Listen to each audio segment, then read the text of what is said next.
You though, trying to put on these yoga pants was tough. It was hard finding them in my size, but I wanted to, bring the realistic Amy Well, channeling she doesn't. here. Okay, here's the thing. She doesn't really do that. She's more of a. She wears she's kind of trendy. Okay. So like big baggy clothing. That's kind of her thing. It's got to be nice for you though to be, now you're the most attractive athletic person in the room Yeah. Well, compared to me. Compared to you. Yeah. Did you happen to run a half marathon this morning though? I didn't even drive a half marathon. No, I didn't either. No. I've drank about a pot and a half of coffee though. Well, that's good. That's got to mean something. It means it's a day that ends in Y. I'm on cup number 2. Are you really? Yeah. Oh, no, I even brought my Fiber Broadband Association mug with me today. That. Yes. I see that. Nice. It's all about it. I'm all broadband all the time, just so we know. That's my full-time job. Is it really? It is. No, I mean, is that your motto, though? Like, all broadband all the time? By all means, all fiber all the time. And it's not just about my breakfast cereal. I mean, it's all fiber all the time and making sure we're all connected. Okay. It's an i3 thing, man. I have to logo up. This isn't some sort of, a Big Brother thing, is it? Where you're just trying to spy on me? That's really what everybody thinks. Yeah. We're connecting everywhere. We're going to make sure that the government has eyes on everything. But we're watching you while you sleep. Excuse me, sir. Do you know what broadband is? It's called the internet. 314-436-7900, the phone number to call us, text us. Man, we want to hear from you today. Yeah, by all means. We take voicemails also. Mike, did you know this? No, I'm curious about that. The Chris and Amy Show voicemail number is 314-944-1120. 314-944-1120. So all is this kinds your of way of channeling your early Charlie Brennan? What to get the voicemails? Oh, well, you know what it is. Is this a Charlie thing? It used to be back in the day. Charlie would get people who would call up and leave him voicemails, and he would play. Oh yeah, is this the wine line? It was. Yeah, I know what you're talking it was all the Charlie you suck calls. Yeah, yeah. Oh, it was fun. Oh, we get those, but we got a guy who's just really awful. Oh, really? Oh, dude, we got one guy who's incessant. He doesn't get on the air. He's Hold bad. it. I think he comes to my county council meeting. He probably does. It could be the same guy. It actually probably is. So we have that number that you can call. Some people just want to, say 15 seconds of something and then go away. Okay. They don't want to have a whole conversation, So that's what the voicemail's for. Just be heard. It is. It is. And that's what we're here for. Give you a voice on the Voice of St. Louis. You can also be heard via social media. Follow us on any of the platforms at Chris Amy KMOX. Do you follow? I do. Okay. I'm a fan. Good. I was even, I think last time I was on the show with you, I was on the phone. We were talking about some St. Charles County issue. And it was right after the Mo Cowbell race that Amy ran in. Yeah. And I called her out for actually running in that race. I was like, wait, because so in that race with Mo Cowbell, they had about 5,000 runners. And everybody who does the half marathon and the full marathon, when you cross, I have a screen that gives me your name and I call out everybody who finishes. So I start talking about 7 in the morning and I finish around 2:30 in the afternoon. And it's a long time. It is. Or, as my wife says, for you, that's a day that ends in Y. Yeah. But for anybody else, that would be a lot of talking. Uh-huh. So, well, I know people like that.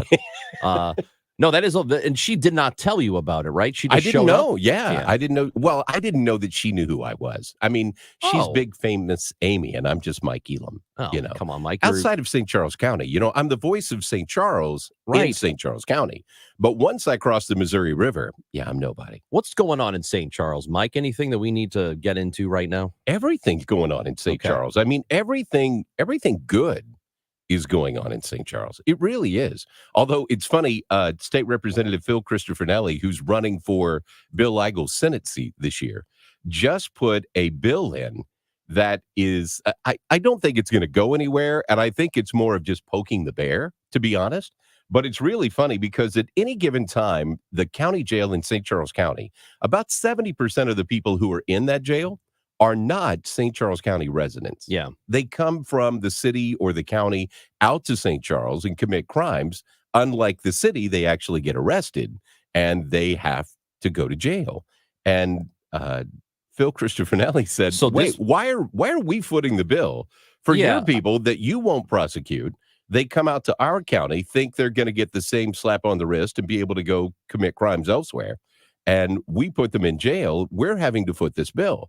So we're going to send you a bill every quarter or every month. So this is a proposal. It is. Right. This It's is not It's a an bill that actual he law has now. actually Right. filed. Was this last week or the week before? It was. Yeah. Yeah. So he put that in. So that's going to be interesting. And again, I don't think it's going to go anywhere.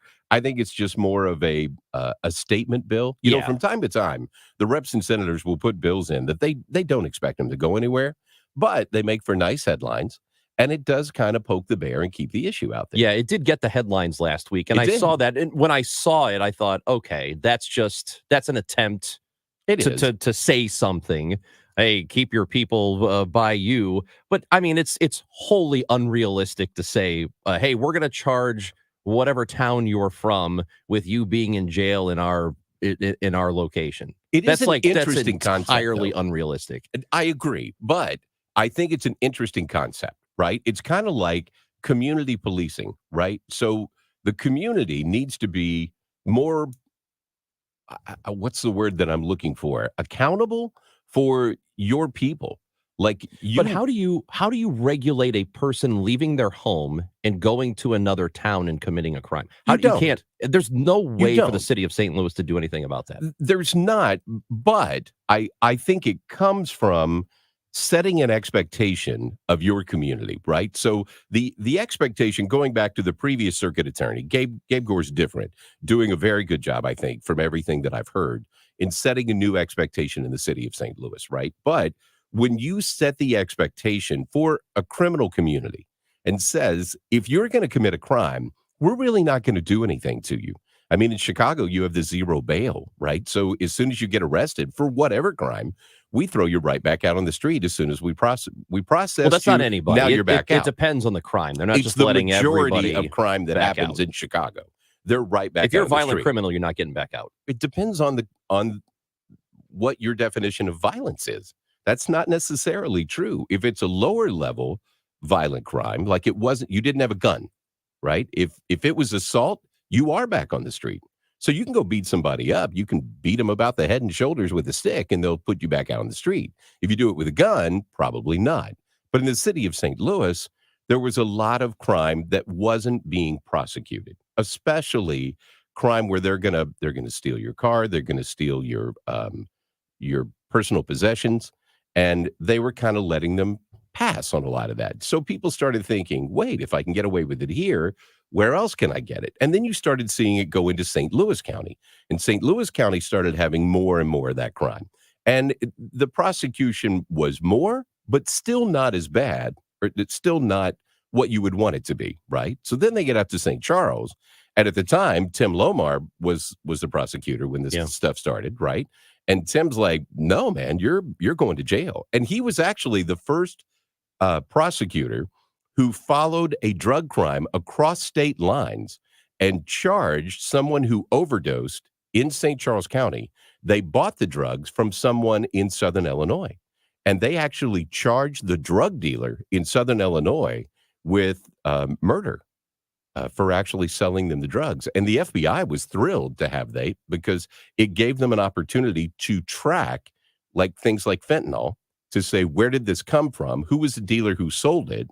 And they prosecuted that way. Now, that's a whole other kettle of fish, and we don't have time to get into all that. But it's one of those kind of things where if you don't set the expectation that crime is going to be penalized, then you embolden the criminal to start pushing the limits to say, well, how far can I get away with it? And it's kind of like the same thing with a kid, right? If you don't punish your kid and you don't put any type of punishment to bad behavior, the kid will never stop acting bad on their own. There's got to be something that says, if I take this action, this is going to be the consequences of my action. Without consequences, you're going to continue to push the boundary and find out, how can I get away with it? We're going to be checking in with Robert Berger, who is a CBS News correspondent, and he'll be joining us from Jerusalem. We'll get the latest on what is happening there, the conflict between Israel and Hamas. Linda Kenyon will be with us as well, a White House correspondent. The athletic director from Mizzou has announced she is leaving Missouri to go to Arizona. Seems to be a lot going on with that situation. We're going to talk to Eli Hoff, who covers Mizzou for the St. Louis Post-Dispatch, and comedian Brian Posehn will be joining the show. You've probably seen Brian and stuff. If you don't know his name and you look him up, you'll say, oh, I've seen that guy. I know who he is. He's going to be with us in the 12 o'clock hour. I've got Mike Elam hanging out with me. He's in for Amy Marks-Kors. I'm Chris Rongey on KMOX. Local news and information direct to your smart speaker. Just say, play KMOX. One of the most important decisions you can make before you retire is when you file for Social Security. Forbes said 96% of Americans get it wrong, and it costs them an average of $111,000 in lifetime income. Financial and tax architects, your retirement professors, want to help you get it right. So they've added new dates for Retirement Planning 101, their one-night adult education class held at colleges and universities throughout Greater St. Louis. In this 3-hour class, you'll learn about when you should file for Social Security, plus retirement tax planning, paying for health care, investing for income, and more. If you've saved at least $300,000 for retirement, register now by calling 314-626-8817. There's no tuition if you call today, so call 314-626-8817. Advisory services offered through Financial and Tax Architects, an SEC registered investment advisory firm. Insurance products and services offered through Financial and Tax Architects. The choice of a lawyer is an important decision and should not be based solely on advertisements. The vote is in. STL Today has certified the result. Onderlaw has been voted 2023's best law firm in St. Louis. When you're injured, call Onder Law at 314 or 618-9000000. Denise has been playing jazz for 40 years. Last concert, one of the musicians fell sick with RSV. Respiratory syncytial virus, or RSV, is a highly contagious virus that can lead to breathing problems. This time, she's choosing to help protect herself with Pfizer's RSV vaccine, Abrysvo. Abrysvo is a vaccine for the prevention of lower respiratory tract disease caused by respiratory syncytial virus, RSV, in adults 60 years of age and older. Abrysvo is not for everyone and may not protect all who receive the vaccine. Don't get Abrysvo if you've had a severe allergic reaction to its ingredients. People with a weakened immune system may have a decreased response to Abrysvo. The most common side effects are tiredness, headache, pain at the injection site, and muscle pain. Ask your pharmacist or doctor about Pfizer's RSV vaccine, Abrysvo, respiratory syncytial virus vaccine. For full prescribing information, please call 1-844-989-7284 or visit abrysvo.com. Brought to you by Pfizer. You've got spring fever, ready to get outdoors, soak in the sun, barbecue, host get-togethers. Is your outdoor space ready? Did you make all those improvements you wanted to make? Time to call Chesterfield Fence and Deck, the sign you have the very best. With 56 years in the business and thousands of satisfied customers, Chesterfield Fence and Deck will do a quality job that will last for years to come. Fences, patios, decks, pergolas, retaining walls, screen rooms, sunrooms. Need some help putting it all together? Chesterfield Fence and Deck has free project design, free in-home estimates, or stop by their huge showroom in the Chesterfield Valley. As a customer of Chesterfield Fence and Deck myself, I can personally attest that my Eastern cedar fence is almost a dozen years old and has far outlasted the other fences in my neighborhood. Because when you are choosing a company, it's not just about price, it's about quality, top quality materials, experienced installers, and great customer service. Mention me, Debbie Monterey, and they'll offer you 48 months interest-free financing. ChesterfieldFence.com. We go where you go. 1120 AM, 98.7 FM, KMOX.com.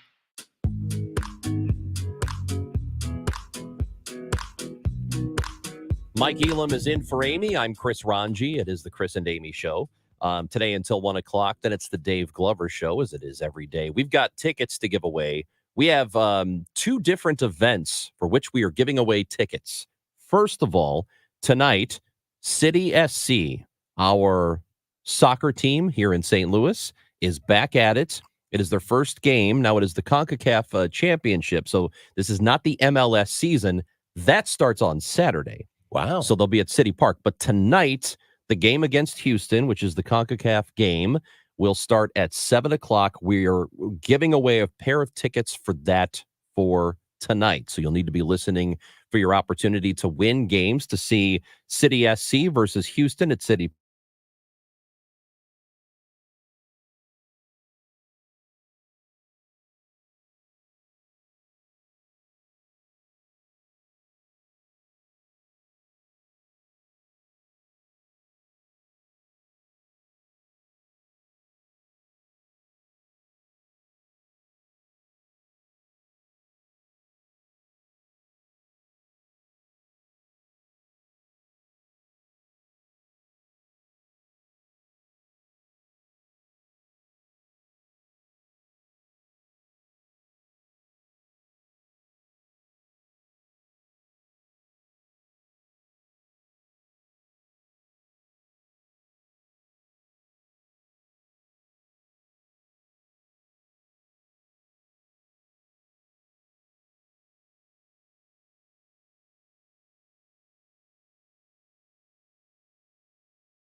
Get Prevnar 20 if you've had a severe allergic reaction to the vaccine or its ingredients. Adults with weakened immune systems may have a lower response to the vaccine. Side effects include pain and swelling at the injection site, fatigue, headache, muscle, and joint pain. For full prescribing information, please call 1-855-213-2138 or visit Prevnar20.com. Hi, Ken Newbold for Newbold Toyota. 2023 is our 50th year of being a Toyota dealer, so come see us. We're on Highway 64 in O'Fallon, Illinois, or check us online at newboldtoyota.com. You'll be sold on Newbold. At 10:31, we got sunny sky, 49 degrees downtown at the Arch. The United States has vetoed an Arab-backed UN resolution demanding an immediate humanitarian ceasefire in the Israel-Hamas war in the embattled Gaza Strip. Nikki Haley's allies are bracing for a big loss in her home state's primary election on South Carolina on Saturday, and there are no primary wins on the horizon in other states either. But ahead of a major address on Tuesday, Haley tells the Associated Press that she will not leave the Republican primary election field, regardless of Saturday's result. South Korea is facing a sudden doctor shortage after nearly 6,500 interns and residents at 100 hospitals stage a walkout. Of those junior doctors, around 1,600 actually didn't show up to work Tuesday as they protest against the government's plan to tackle the nation's doctor shortage by increasing the medical school enrollment quota. Arguments against that include insufficient education capacity and increased competition, though the general public's been largely unsympathetic. That's reporter Alex Jensen from Seoul. We've got some road work on 141 south at Marshall. The center lane is closed, and 55 north at Revis Barracks. The left two lanes are closed. And the forecast is sponsored by Sandberg Phoenix Law Firm. Sunshine this afternoon, high 62. Clear tonight, low 41. For tomorrow, mix of sun and clouds and a high of 68. Right now, it's 49 downtown at the Arch. I'm Michael Calhoun, KMOX News. At Sandberg Phoenix, we're more than just a law firm. Our attorneys are committed to you, your business, and your community. We are ready to serve you in the areas of business litigation, intellectual property, health law, and products liability. SandbergPhoenix.com. The choice of lawyers is an important decision and should not be based solely on advertising. You can admit it. You're obsessed with the news, but you don't want to be that person watching TV waiting for the next news story to break. So use your ears instead with the free Odyssey app. With this station available on the free Odyssey app, you can get your local news and discover news stations from around the country. And with hundreds of podcasts also available, you can go deep into the topics you care about. Download the free Odyssey app wherever you get your apps to get the news you crave. Your news fix, your Odyssey. I'm Debbie Monterey, and I see more clearly thanks to the doctors at Ophthalmology Associates. Make your appointment today at 314-966-5000 or online at youridoc.com. Broadcasting from the Underline 3 Lawyers, GetJim.com studios. KMOX. My house has a new glow. I love my windows. Universal Windows Direct. Hey guys, it's Glover. Right now, schedule your free in-home estimate. For every 2 windows you buy, get the next 2 free, plus a free upgrade to triple pane glass. And they'll double your energy tax credit. Restrictions apply. Like me, you'll be saying, I love my windows. I love my windows. They've got that brand new home effect. Universal Windows Direct. 60 may be the new 40, but that doesn't mean you want to be stuck working for the next 25 years before you can finally retire. You deserve the retirement lifestyle you've worked hard for. Financial and tax architects, your retirement professors here in St. Louis, want to help. So they've just added new dates for Retirement Planning 101, their one-night adult education class held at colleges and universities throughout Greater St. Louis. In this 3-hour class, you'll learn how to retire on your own terms and enjoy your best finances in retirement, including Social Security, retirement tax planning, healthcare costs, Medicare, investing for income, and more. If you've saved at least $300,000 for retirement, register now by calling 314-626-8817. There's no tuition to pay if you call today. So call 314-626-8817. Advisory services offered through Financial and Tax Architects, an SEC registered investment advisory firm. Insurance products and services offered through Financial and Tax Architects. Warmer spring weather is right around the corner, and now is the time to plan your home's exterior renovation project. Banner Construction is booking now for homeowners to be first in line for beautiful James Hardie siding and Pella replacement windows. Beat the price increases and plan your project now. Visit bannerconstruction.com or call 314-569-1050 and get a free in-home design and estimate. 314-569-1050 and have a banner day. Hey, it's Matt Pauley. I'm in Jupiter, Florida, the spring training home of the Cardinals, and you can hear my daily spring training reports mornings and afternoons direct from the team complex on the home of the Cardinals, KMOX.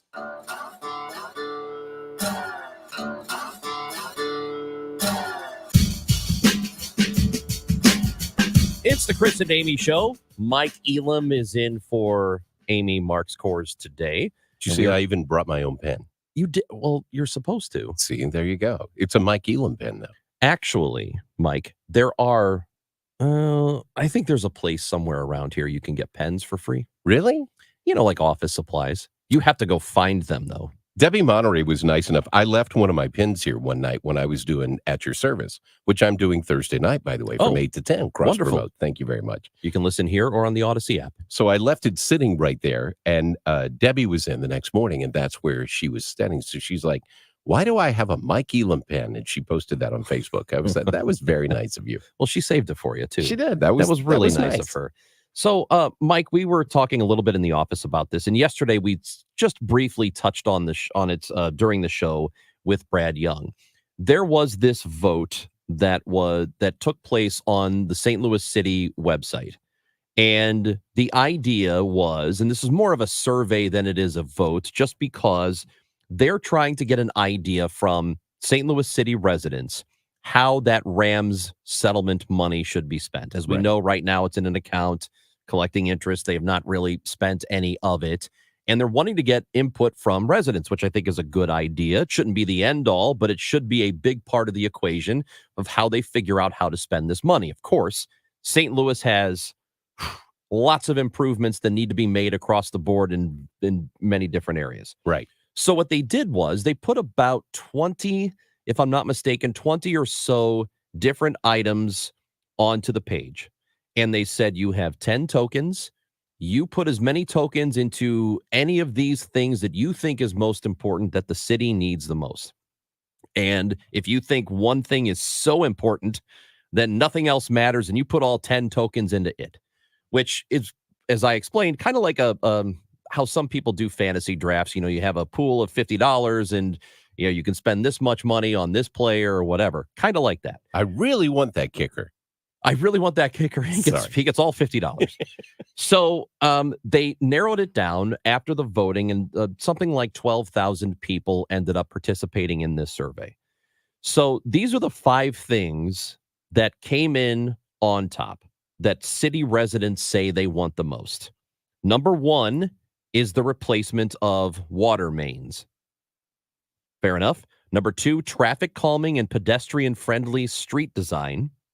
Number 3, increasing wages for salaries for city workers.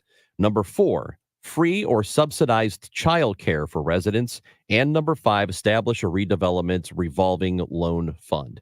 So I want to talk about the first couple in particular, and if there's anything that stands out to you, we'll discuss those too. It's funny that water mains is number 1, because if you drove down Olive at any time in the last, a couple of months, right where the St. Louis police headquarters is, there was something going on underneath because the street was flooded, water's pouring up through the sewer, right? Which, look, if you've got that kind of thing going on, it's only a matter of time before you have some real serious issues with infrastructure. Yes. So you got to get the water nailed down. Like that's got to be done. But number 2 is the thing that gets so many, it's adjacent to the thing that gets so many headlines when it comes to St. Louis City and how dangerous it is to be in the city because people are driving like idiots. Right. You just had the mother and daughter that got killed after the Drake concert Tuesday night.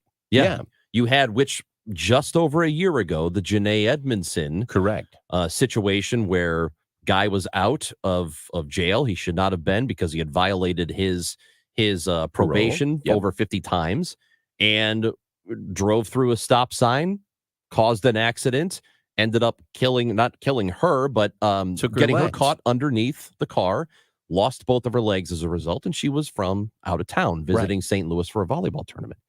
And I don't know what traffic calming looks like. Typically, Other than, it's what they'll call a road diet. Yeah. So they just shrink to narrow the road. Right. or they'll put bumps or they'll put dips in to make you slow down. I would love to see what happens when they do these things, because as we know, and we talked about this a lot, there are a lot of city streets that are wide because there used to be streetcars. Yeah. Well, we don't have that anymore. Right. But we do put a streetcar on the one street that's not wide enough for a streetcar. We can't pay for it, but still. Yeah. So we did that at least, which was great. Love the loop. But I almost feel like this, Mike. I don't know what will calm traffic, seriously calm traffic in downtown or in certain parts of the city, aside from there just being more people in the city. Because the more people you have, the more traffic you have, right, the less freedom you have to drive like an idiot. Because if the city is packed with people and there are cars everywhere, you can't drive 90 miles an hour down the street. You just can't. And you won't. You won't try to. Right. So to me, a lot of St. Louis's problems get solved when people are attracted downtown. Now, this is a chicken or egg thing, right? Yeah. Well, I'm not going to go downtown because the traffic is bad. Well, if they fix the traffic, then it won't be as bad. But in order to fix the traffic, there need to be more people.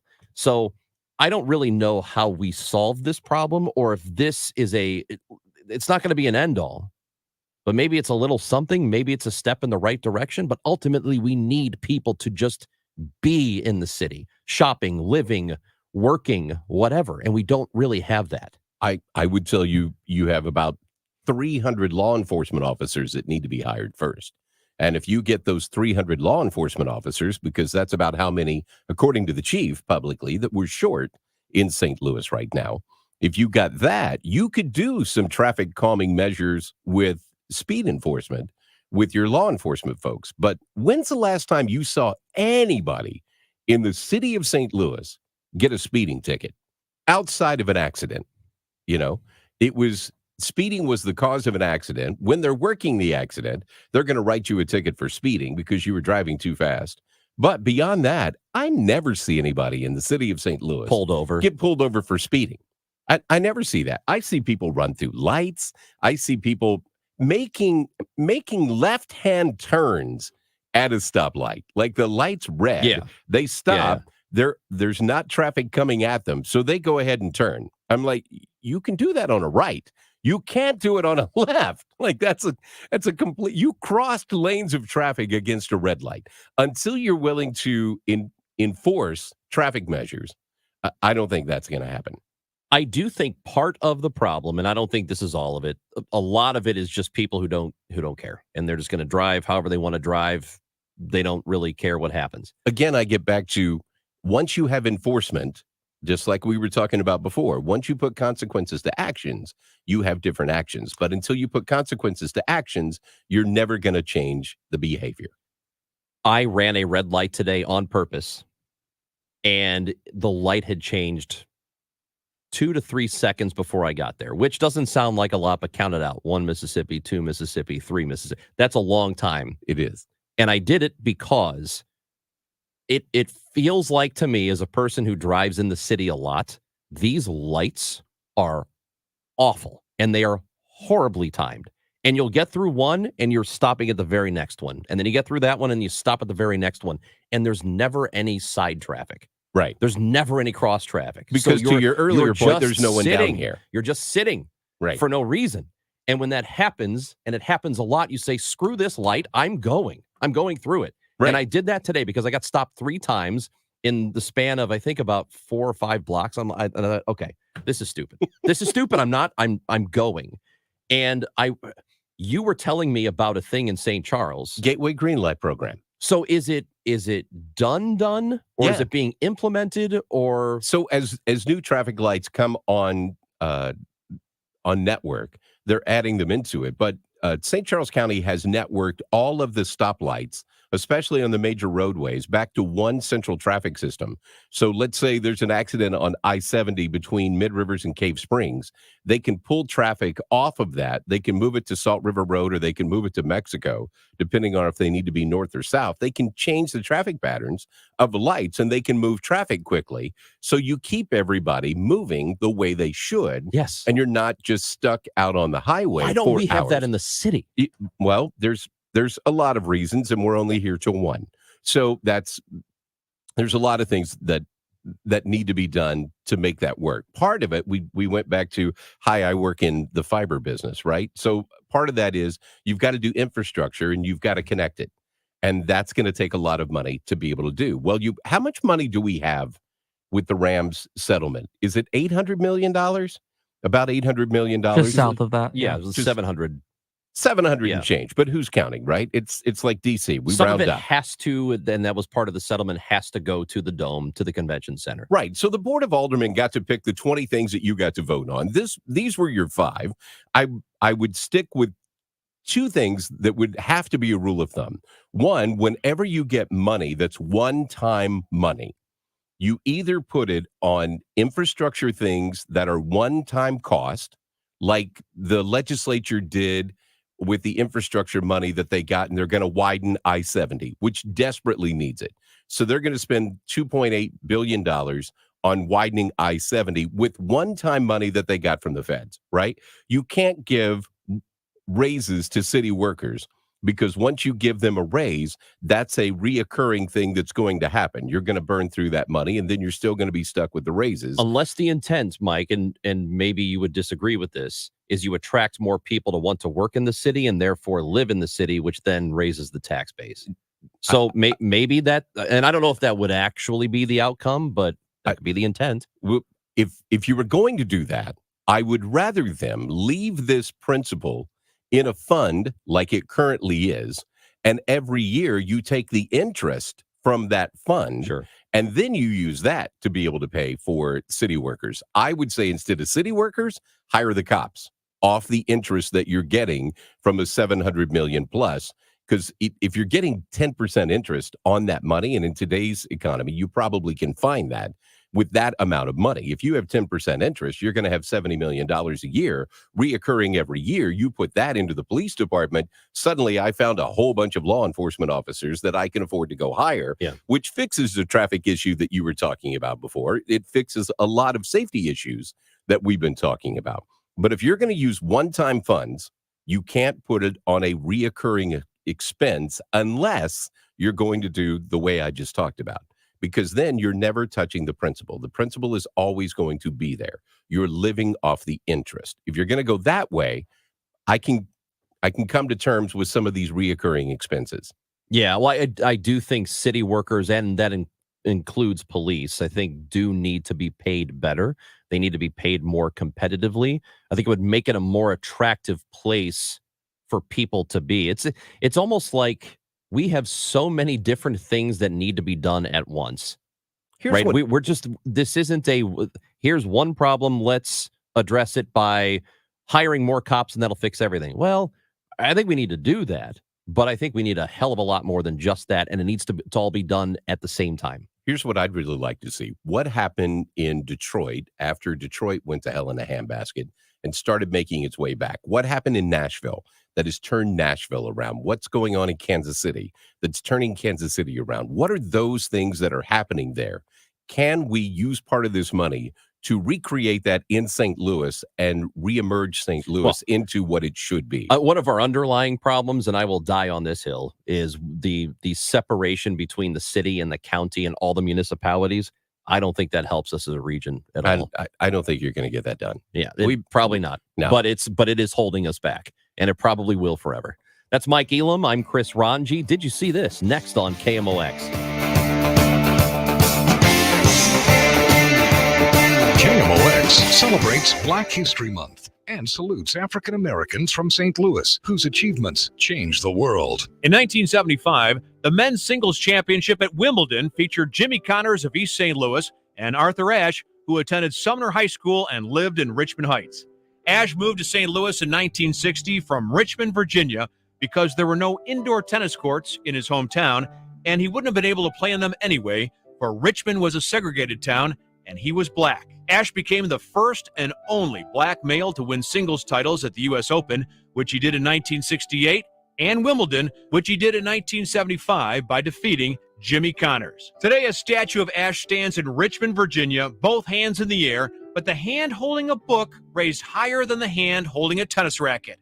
That's at Ashe's request because the Sumner High grad felt that academics were more important than athletics. Celebrating Black History Month, the voice of St. Louis, KMOX. At Consumer Cellular, you get the same exact coverage as the largest carriers, but for up to half the cost. Same thing, up to half the cost. Up to half the cost for the same thing. 50% the money for 100% the same thing. I hope I'm making myself clear. Consumer Cellular. When freedom calls, we're here to answer. Call us at 1-888-FREEDOM. Half the cost savings based on cost of Consumer Cellular single line 5 gigabyte data plan with unlimited talk and text compared to lowest cost single line postpaid unlimited talk, text, and data plan offered by T-Mobile and Verizon May 2023. Pass it on. You've heard it said, he's a diamond in the rough. Or maybe, diamonds are forever. Here's something else I've learned about diamonds. They're just pieces of coal put under pressure for a long, long, long time. So when I start feeling like I want to give up, I think about that little piece of coal. And if that piece of coal can make something of itself by not giving up, so can I. Persistence is in you. Pass it on. From PassItOn.com. Missing this? Goldschmidt swings and he hits the ball left field. That's deep down the line, and it's a goner. The Cardinals' 2024 season is about to begin. Hi, it's Matt Pauley. I'm in Jupiter, Florida, covering Cardinals spring training. Matt's got everything you need to know. With reports mornings and afternoons and Sports Open Line weeknights from the T.R. Hughes Homes Broadcast Center. Cardinals spring training coverage sponsored by St. Louis Composting, Wilkie Window and Door, and Norm's Bargain Bar. On the home of the Cardinals, KMOX. Paid for by government.com. Did you hear? A recent stash of $20 gold Liberty coins from the 1800s has been found. These gorgeous gold coins are as bright and shiny as the day they were struck in the late 1800s, and less than 50 of these gold coins are available. Coin experts are calling this gold find an incredible opportunity. Call 1-800-973-3097, and you are guaranteed a $20 gold Liberty coin minted by the U.S. Mint in the 1800s. But with extremely limited availability, you must call now. These gold Liberty coins from the 1800s are still in uncirculated condition. That is history you can hold in your hand. To learn more, call 1-800-973-3097. Call now, and you will receive a free American Coin Collector's Bonus Package, a $75 value free with every order. Call 1-800-973-3097 now to secure your $20 gold Liberty coins dated from the 1800s before they sell out. That's 1-800-973-3097. Tom Ackerman here. KMOX is proud to join Busey Bank in recognizing the St. Louis Art Fair as building community partner. Did you know, in addition to their 3-day festival in September, the St. Louis Art Fair provides year-round programming. Their Emerging Artists as Entrepreneurs program, supporting burgeoning artists through career education. Already, the program has mentored close to 100 aspiring artists in our region and is a model of similar programs across the country. Visit BuseyBank.com. This is Pat Buring, Executive Vice President at Busey Bank. At Busey, we're more than just a bank. We're committed to building stronger communities. It's an honor to partner with organizations like the St. Louis Art Fair. Our partnership to create the 1868 exhibition is an exciting collaboration bringing the work of St. Louis emerging artists to our Clayton Service Center. Stop by today. View the artwork virtually at busey.com/1868 and join us as we continue building the communities we call home. For nearly 3 decades, there have been celebrations, excitement, moments, and memories. 30 years of Arch Madness at Enterprise Center. And it begins here in downtown St. Louis. The 2024 State Farm Missouri Valley Conference Men's Basketball Championship, presented by Valley Sports Midwest and Great Southern Bank, tips off March 7th through 10th. Celebrate 30 years of Arch Madness at Enterprise Center. Get your tickets now at archmadness.com. McKelvey Homes is celebrating 126 years. Save up to $118,724 on completed market homes, plus special 2-to-1 buy-down financing with rates starting at 4.495% through our partnership with Groundwork Mortgage. Visit McKelveyHomes.com to learn more. If you owe the IRS, you have a legal issue, and you need the Lance Drury Law Firm. We'll protect your rights. Log on at LanceDruryLaw.com. Download the free Upside app and earn real cash back every time you buy gas. Download the free Upside app now and use promo code GIFT for an extra 25 cents per gallon on your first fill-up. That's promo code GIFT. St. Louis, this is your show. The show. It's the Chris and Amy Show on KMOX. Did you see that thing? I can't believe it. Something is obviously wrong. This is a joke, right? Oh my God. Are you freaking kidding me? No way. You gotta be kidding me. Don't feel bad. There's no way you could have known that. Now, did you see this with Chris and Amy on the show? I got Mike Elam with me hanging out today. Chris Rongey here on the Chris and Amy Show. Mike, did you see that the Battlehawks, the ticket demand for the Battlehawks is through the roof? I love it. Almost literally. Let's go. They have opened up sections in the 400 level at the Dome. Isn't that what they do? Well, that sounded like a rooster. There you go. They should have been the Roosters. The St. Louis Roosters. It just doesn't How about strike fear. There's a in nice my ring heart. to it. How about the Rooster Hawks? Careful. So for season tickets, they have sold so many season tickets. They've opened up sections in the upper deck, and they've had to open more sections at $19 a game. That's where the ticket prices are starting. Let's go. So look, how about St. Louis supporting a football team? Yeah, we couldn't do it, could we? Oh, wait. We are. That's what Stan said. Hey! That guy sucks. We need his money. Mike Elam, Chris Rongey, KMOX. KMOX KEZK HD2 K254CR St. Louis. The legendary voice of St. Louis, KMOX. Always live on the free Odyssey app. Hey, this is Charlie Brennan. If you have exposed brick or stone in your garage, basement, or fireplace, this is a great time to call Morelli Tuck Pointing. Of course, tuck pointing on the outside of your house is often not possible in the winter, but inside, the Morelli team can keep working 12 months a year.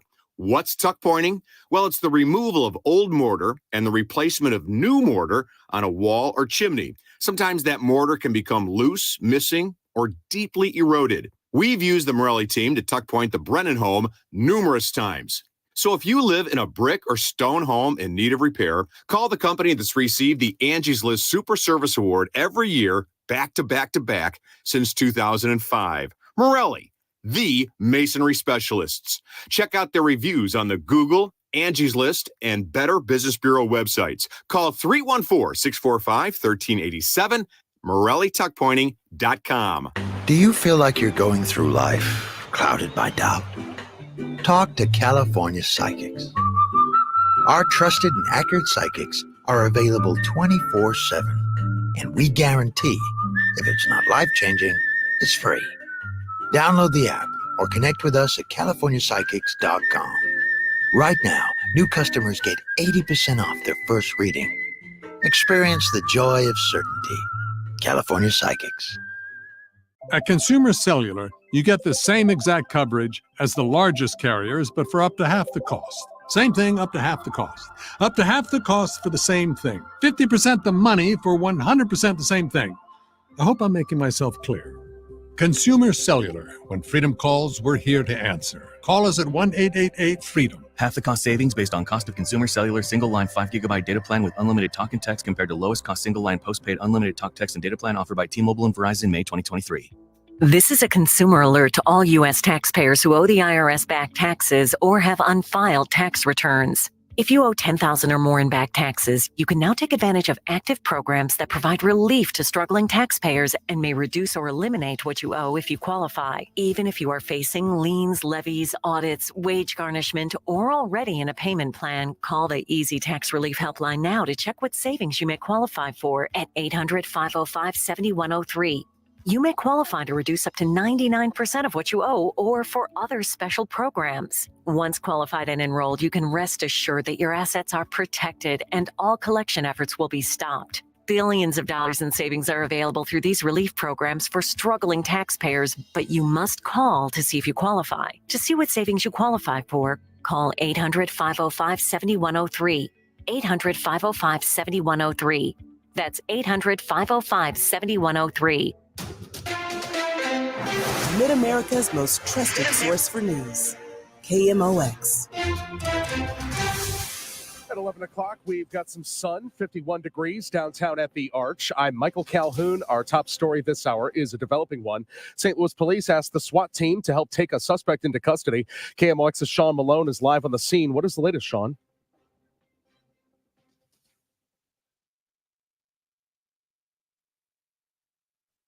The mother who died in a Ferguson fire is being remembered by her colleagues. We're all a bit numb. That's Dr. Ken Traska, president of Lewis and Clark Community College, where Bernadine Prusner was a professor. He was remarkable in the classroom and outside the classroom. She did a ton of work across our campus. She was one of our leaders, actually, around our competency-based education initiative on campus, and her program was set to launch in fall. Traska says they have flags flying at half-staff at the college and are planning an event to honor her and the lives of her children. She will be missed dearly.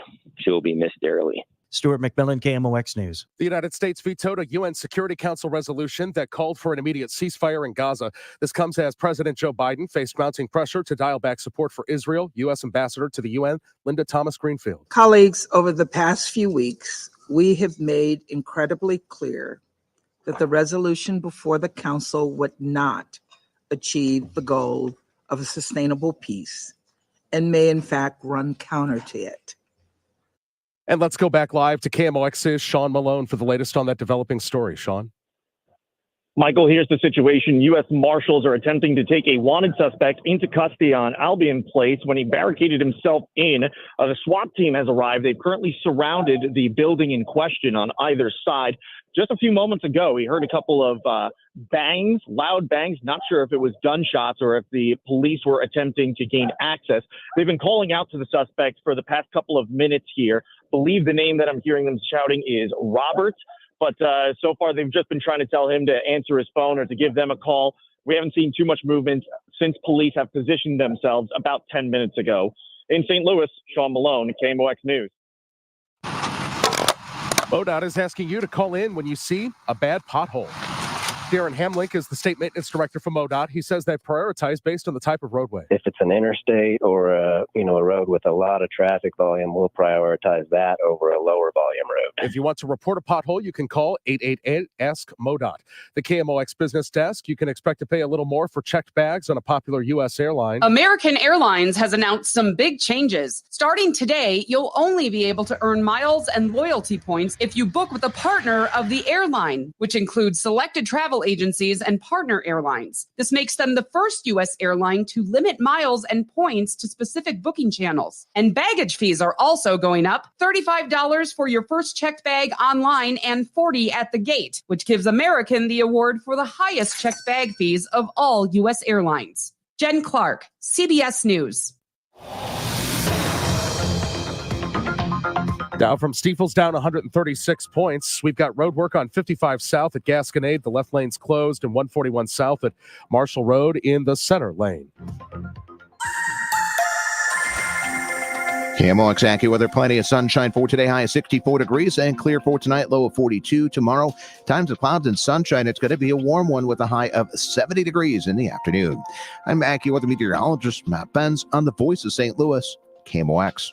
We've got a sunny sky, 51 in Florissant, 52 St. Peter's, and 51 downtown at the Arch. And the weather is sponsored by the Penn Mutual Life Insurance Company. Chances are you have a lot of people who depend on you, your family, maybe even employees. Life insurance from Penn Mutual can provide you peace of mind and protect the most important people in your life. Ask your independent advisor or go to pennmutual.com/STL.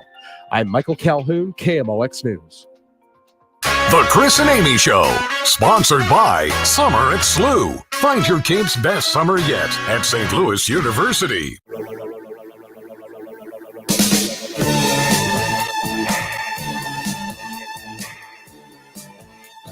Mike Elam, Chris Rongey today on KMOX. We're going to be monitoring to find out what Nikki Haley is going to say and what they're calling a major speech she is about to give in South Carolina. Nikki Haley, of course, Republican candidate for the presidency. We will see what she says. In fact, she's about to begin speaking now. So if she delivers any sort of big news, we will let you know what that is. But it is time to go to the Quiver River Electric guest line. We bring in CBS News correspondent out of Jerusalem, Robert Berger, is with us this morning on KMOX. Robert, we appreciate your time. How are you? Sure, good. Good morning. So as we sit here now, the United States has vetoed a United Nations resolution calling for a ceasefire in Gaza. What do you know of the situation right now, and what happens next? We understand that the United States is trying to put together their own resolution instead. What do you know of the entire situation? The U.S. didn't like this particular resolution. It felt that it was one-sided, that a ceasefire is simply not enough, that a ceasefire has to come along with the release of hostages. So that's what the U.S.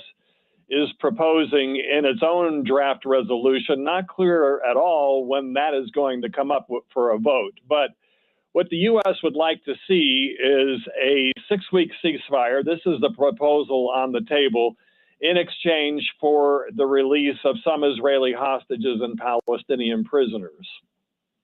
So if that's the case, how likely are they to get that? You know, the negotiations are showing some sign of moving forward. The U.S. is sending top envoy Brett McGurk to the region. He's due in Egypt tomorrow and here in Israel on Thursday. And today you had the political leader of Hamas holding talks in Cairo to discuss this deal. And so right now, I know that a number of entities, governments, people around the world have been critical of Israel and the way they have conducted operations in Gaza. Not necessarily that they are going after Hamas terrorists, but that maybe they have gone a little too far in how it has affected civilians in Gaza. It is, from your perspective, the way you have been seeing it, has the reaction by Israel and the operations there, have they been outsized? Well, certainly Israel is facing international criticism. You have a very high death toll in Gaza, according to the Hamas Ministry of Health, 29,000. Israel says at least a third of those are Hamas terrorists. And the problem that Israel is facing there in Gaza, it's a very small territory, very small. And you have this military machine of Hamas, or army, if you will, totally embedded in the civilian population, in hospitals, schools. And of course, they've got this underground tunnel network, which Israel is having a really hard time cracking. So the Israelis would argue that, Hamas embedded itself in the population. It carried out this terrible terrorist attack on October 7th. And Israel's trying to minimize the civilian casualties, but it's also going after, Hamas, which is embedded deeply within the population. Talking with Robert Berger from CBS News about the state of what's going on with Israel and Hamas. Robert, I'm curious. Prime Minister Netanyahu has been pretty clear that he has an end goal in mind, and that is to wipe Hamas off the face of the earth. Do you see him changing that, even though he's getting all this pressure from around the globe? Do you see that mission changing? It's hard to say. Certainly publicly, he continues to say that Israel will press on until complete victory. And the reason for that is the fear in Israel. And there's still a lot of support for this war. There's not an anti-war movement here because you had 1,200 people killed on October 7th. And the feeling is, unless you wipe out Hamas, that there's going to be a similar threat like that in the future. And no country, of course, would accept that. The question is if there would be some kind of ceasefire, which, the negotiations we've been discussing now, if those actually achieve a ceasefire in exchange for the release of hostages. So then you might see a pause to the fighting. and perhaps it would turn into a permanent ceasefire, even though Israel's saying it's still vowing to destroy Hamas. For weeks, Robert, we have heard from members, family members of those who have been taken hostage, that they felt like the administration, that Netanyahu, have not been entirely upfront with them about the status of their loved ones, where those hostages might be. Also concern about their family members being caught in crossfire with some of these military operations. How do family members right now of all the hostages, and I'm talking about, over the course of weeks, how are they now? How do they feel now about what's being done there? And do they feel like enough is being done to retrieve their family members? No, they don't. To put it simply, and they're in a very difficult. They're living in a very difficult situation. There are at least 100 Israeli hostages left who are alive. The total number is over 130, but it's believed that about 30 are dead. But they're being held in underground tunnels in probably very difficult conditions. And the feeling among the families is stop the war, do whatever it takes to make a deal with Hamas. Hamas is demanding an end to the war. Make a deal with Hamas, get the hostages back, and then worry about destroying Hamas later. It's not as simple as that, of course, for the Israeli political leaders who are trying to balance the two, the military pressure on Hamas, as well as getting the hostages back. But, the families definitely feel that more could be done to get their loved ones home. Is there a sense of what happens after these military operations are completed, in terms of what they do with Gaza? What happens to that territory after all of this is finished? That's one of the big complaints by the U.S. administration. They feel that Israel doesn't have an end game. We've seen Secretary of State Antony Blinken come here 5 times, and in the past 2 or 3, he's been asking Israel, okay, well, what happens next? And the U.S. would like to see a path toward a Palestinian state, and Israel is categorically opposed to that, feeling that would pose a security threat like Hamas has. So Israel doesn't really have an end game, and this has been the source of criticism not only from the U.S. and Europeans, but also here at home. There really isn't a plan. The Prime Minister Benjamin Netanyahu doesn't want the Palestinian Authority, which controls the West Bank. He opposes them taking over in Gaza, and he really hasn't come up with an alternative. Robert Berger joining us from Jerusalem. We appreciate all the information today. Thank you for visiting with us, and we will check back in as we move down the line. Good to be with you. That is Robert Berger, a CBS News correspondent who has been covering what's happening in Israel and Hamas, and continues to do so from Jerusalem. He's very good. By the way, so what has happened with the Nikki Haley speech that she is giving right now was billed as a major speech she was about to give. And the first thought that we all had was, is she dropping out? Because the South Carolina primary is coming up. And my thinking is, yeah, she's going to drop out because she's probably going to get beaten pretty badly there and doesn't want that embarrassment.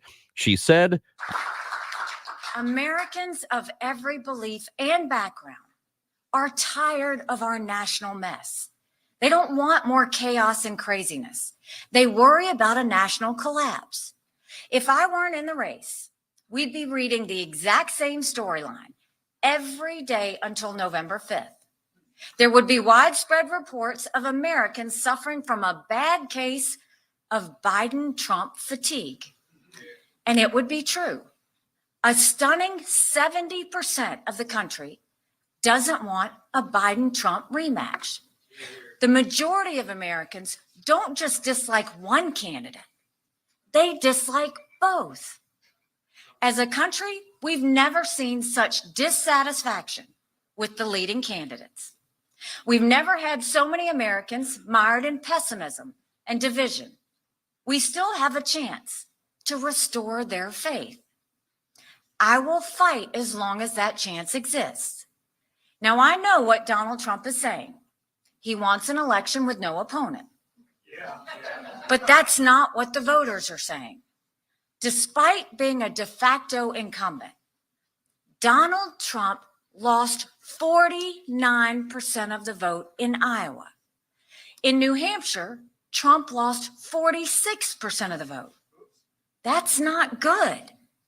We're talking Okay, about we've been almost listening half to of Nikki our Haley, voters. Republican What presidential does it say candidate, about an giving incumbent what her who's campaign losing dubbed as a nearly major half of speech in her home state of South Carolina, a state that is going to the polls for an important primary in just 4 days on Saturday.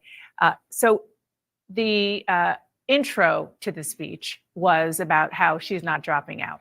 And first of all, I just want to bring in our panel of reporters, Nia Malika Henderson of Bloomberg and CNN, Laura Barone Lopez of the PBS NewsHour, and NPR's Aisha Roscoe. So back to wrapping up the gist of her speech, which was, I refuse to quit, I'm not dropping out. And of course, the sort of predictable, the media, it says I should drop out, which I just want to lay the groundwork here for our conversation, which is that going into the speech, I don't think anybody thought she was going to drop out. She and her campaign made extremely clear that she was going to stay in, at least through South Carolina and even beyond, as she reiterated in this speech. But there clearly is a reason why she gave this speech today. She wants to kind of reframe the discussion, reframe the narrative around her campaign, for it not to be the fact that she is so far behind Donald Trump and she wants to sort of get other headlines out there. She also wants to continue to raise money.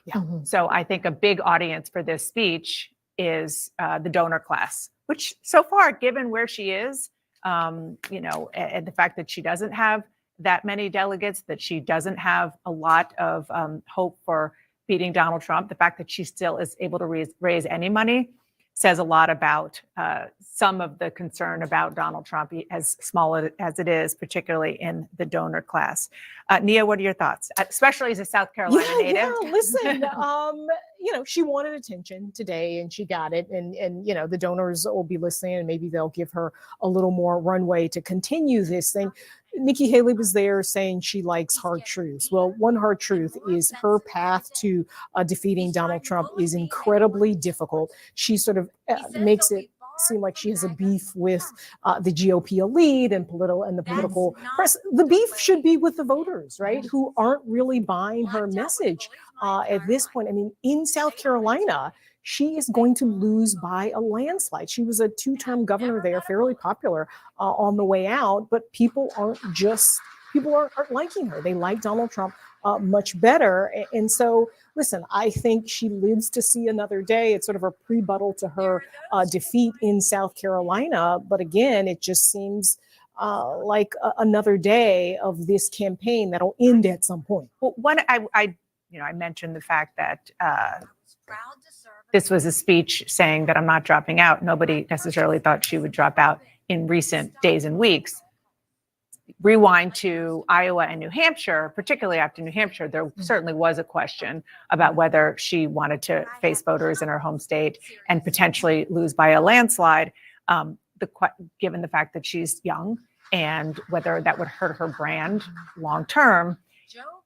My own political future is of zero concern.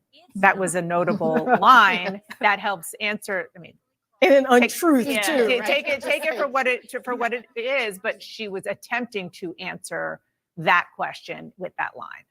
Yeah, I mean, look, I think that all of us can agree that she definitely has ambitions beyond this presidential election cycle. I mean, she's likely looking to 2028 and establishing herself as someone who didn't kiss the ring necessarily. Although I thought that was a funny line, considering that, recently she still said, even though she's been going after the former president more aggressively lately, she still said that she would pardon him if she were elected president. And I'm not sure if she's answered more recently whether or not she would vote for him still or support him as a nominee. She did. She said that I tried to ask her last week and she didn't answer, but she did say even if he's a convicted criminal, she would still support him. Which is astonishing if he's a convicted criminal, but it's also just striking considering that she's attempting to make this argument to voters that he is not fit for the presidency. She has called him unhinged. She has said that he is willing to hand over, NATO territories to Russia. and establish herself as not an isolationist in the Republican Party and that he represents a threat, but then still says she'd be willing to vote for him. So I think that that's making it harder for her to establish this lane where she can win over a lot of voters. So let's just kind of look ahead. She mentioned that only 3 states have voted. That is true. The 4th will be this weekend, her home state of South Carolina. Let's look at Super Tuesday, which is the big pot of delegates, the biggest pot of delegates by far. We're just going to look at the 384 delegates that will be awarded winner take all. So 50% of the states that are voting on Super Tuesday will be, that's March 5th, will be winner take all. Meaning if she loses, and presumably she won't win, Alabama, a lot of these states, maybe even most of these states, she gets no delegates. Yeah. She will get some if she wins just some percentages in other states, but this is a huge number of delegates, 384. When you're looking at the total that a Republican needs to get the nomination, which is 1,215. Yeah. I mean, I think that, what stood out to me about what she was saying today is she was saying that she hasn't given into the herd mentality. But when I think about democracy and when I think about voters, isn't it the herd that wins, right? So it's like, well, how is this going to work? And when I look at, she does have some donors. I guess the Koch group, Americans for Prosperity, they are doing some spending in the, the Super Tuesday states. But there's never really a plan to show what state is she going to win. How is this going to work? It seems like what is keeping her afloat is there are donors who are willing to give, who really don't expect much of a return on their investment. No, well, and on that note, let's just look at South Carolina ad spending. So far, the pro-Haley spending, $14.8 million. Pro-Trump, $1.3 million. I mean, wow. That's a lot of money, particularly in South Carolina, which is not a hugely expensive place to buy ads. But just look at the difference. 14 to 1 million. Listen, as much as she likes to say she's not a creature of the elites, she is a creature of the elites. I mean, they are the ones who are keeping this afloat. There is no real groundswell of support for her, even in her own state of South Carolina, right? Before New Hampshire, I was talking to some folks on the ground there. They thought maybe she could get 45, 47% if she did well in New Hampshire. She didn't do that well in New Hampshire. And so it looks like she's going to go there and really kind of have an embarrassing defeat. She doesn't think it's embarrassing. I think it goes to the fact that if you can't win in South Carolina, what other states can you win? We're going to take a quick break, but I want to just get at one other point that she made, which is that America doesn't want the Trump-Biden rematch. And that's another reason why she's staying in the race. As I heard her say that, I was wondering, because she doesn't look like she's going to gobble up that many delegates, isn't that conversation happening about Trump versus Biden, whether she's in or not? Yeah, it is. I mean, voters I talk to are talking about those two candidates, and Democrats are focused on President Biden, not really anticipating any shakeup there. And I think more and more voters are starting to realize that Trump has the nomination. So no. Yeah. And even though she says she's going to campaign until the last person votes, that's like the spring. Okay, up next, new CNN reporting on direct orders from the President of the United States to his campaign. The bottom line, let Trump be Trump and then make sure voters know all about it. Vegas, the story of Sin City, Sunday at 10 on CNN. Get free, don't cost a dime. The only limit is the sky. It's our time. You don't wanna miss it. It's our time. Life, diabetes, there's no slowing down. Each day is a unique blend of people to see and things to do. That's why you choose Glucerna to help manage blood sugar response. Uniquely designed with Carb Steady. Glucerna, bring on the day. The sound of a national treasure. It's the Omaha Steaks President's Day event. And right now we're offering 50% off site-wide. Save on favorites like fork tender filet mignon, juicy chicken breasts, sides, desserts, and so much more. Order now and you'll even get our famous burgers free. Savor the taste of the very best from America's original butcher. Save 50% and get free burgers when you visit omahasteaks.com/TV today.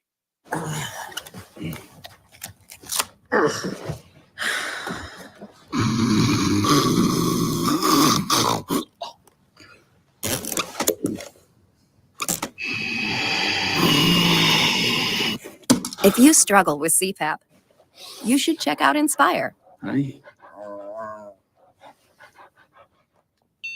Inspire, sleep apnea innovation. Learn more and view important safety information at inspiresleep.com. When these business owners need cash fast, they turn to Biz2 Credit to fund what's next. From fitness studios to medical offices and every small business in between, we've got you covered. Whether you need new equipment, funds to expand, or need money to cover unforeseen business expenses, Biz2 Credit is the trusted partner for your small business funding needs. Scan the code on your screen now or go to biz2credit.com to apply. Biz2 Credit, funding what's next. I've struggled with generalized myasthenia gravis, but the picture started changing when I started on VivGuard. VivGuard is for adults with generalized myasthenia gravis who are anti-AChR antibody positive. In a clinical trial, VivGuard significantly improved most participants' ability to do daily activities when added to their current GMG treatment. Most participants taking VivGuard also had less muscle weakness. And your VivGuard treatment schedule is designed just for you.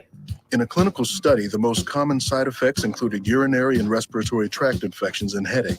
VivGuard may increase the risk of infection. Tell your doctor if you have a history of infections or symptoms of an infection. VivGuard can cause allergic reactions. Available as VivGuard for IV infusion and also as VivGuard Hytrulo for subcutaneous injection. Additional side effects for VivGuard Hytrulo may include injection site reactions. Talk to your neurologist about VivGuard. We were tired of cleaning out our gutters every few months. And I wanted him off that ladder, so we got Leaf Filter. Leaf Filter is a permanent gutter solution, so you never have to worry about damage from clogged gutters again. Call 833-LEAF-FILTER today or visit leaffilter.com. Stay ahead of your moderate to severe eczema and show off clearer skin and less itch with Dupixent, the #1 prescribed biologic by dermatologists and allergists that helps heal your skin from within. Serious allergic reactions can occur that can be severe. Tell your doctor about new or worsening eye problems, such as eye pain or vision changes, including blurred vision, joint aches and pain, or a parasitic infection. Don't change or stop asthma medicines without talking to your doctor. Ask your eczema specialist about Dupixent. Closed captioning brought to you by mesobook.com. Mesothelioma. It's all we do. With local offices throughout the country, let us help you get the compensation you deserve. 800-282-4444. President Biden is ordering his campaign to get far more aggressive when it comes to his likely opponent. This brand new reporting from CNN's MJ Lee is that Biden personally instructed his top campaign aides recently to spend even more time painting Trump as unhinged and calling out his inflammatory rhetoric. Two sources tell MJ that the thrust of Biden's instruction was to significantly ramp up the campaign's efforts to highlight the crazy S that Trump says in public. CNN's MJ Lee is at the White House. I guess I can say the S word, but maybe too early on the West Coast, at least. MJ? Yeah, Dana, I think this reporting gives us some interesting insight into how the president himself personally views his campaign strategy. What I was told by sources is, as you said, President Biden instructing personally some of his top campaign aides to essentially be even more aggressive in highlighting some of Trump's most inflammatory and wild comments. It's not a secret at all, obviously, that the Biden campaign believes it is critical to draw these black and white contrasts between Biden and Trump as they see it when it comes to even their temperament, their worldviews, their policies.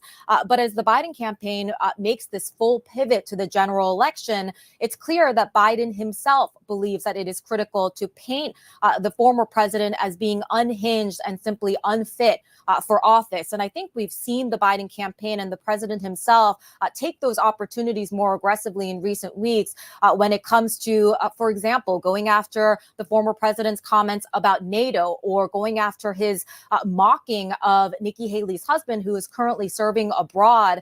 And when I reached out to the campaign for comment for this story, this is a part of what the campaign's rapid response director said in a statement to us. He said Donald Trump is the polar opposite of everything President Biden stands for and has accomplished since he took office. And the campaign's top priority over the next 9 months will be laying out that stark choice for voters. One bit of context, Anna, that I do think is important is that Biden campaign advisors have been concerned that so many voters seem to have sort of forgotten about some of the moments from the Trump presidency that they see as sort of outrageous and unacceptable. This is sort of the rose-colored glasses effect that they are concerned about, and they are determined to try to fix that heading into November by highlighting all of these examples. Forgotten or maybe become numb to. Thank you so much, MJ. Great reporting. Appreciate it. My panel is back here, and let's just use one example of the execution, it looks like, of what the president told his team to do just yesterday. The Biden campaign Twitter account said, after days of silence, Trump finally responds to Alexei Navalny's death by comparing Navalny himself in a deranged social media post.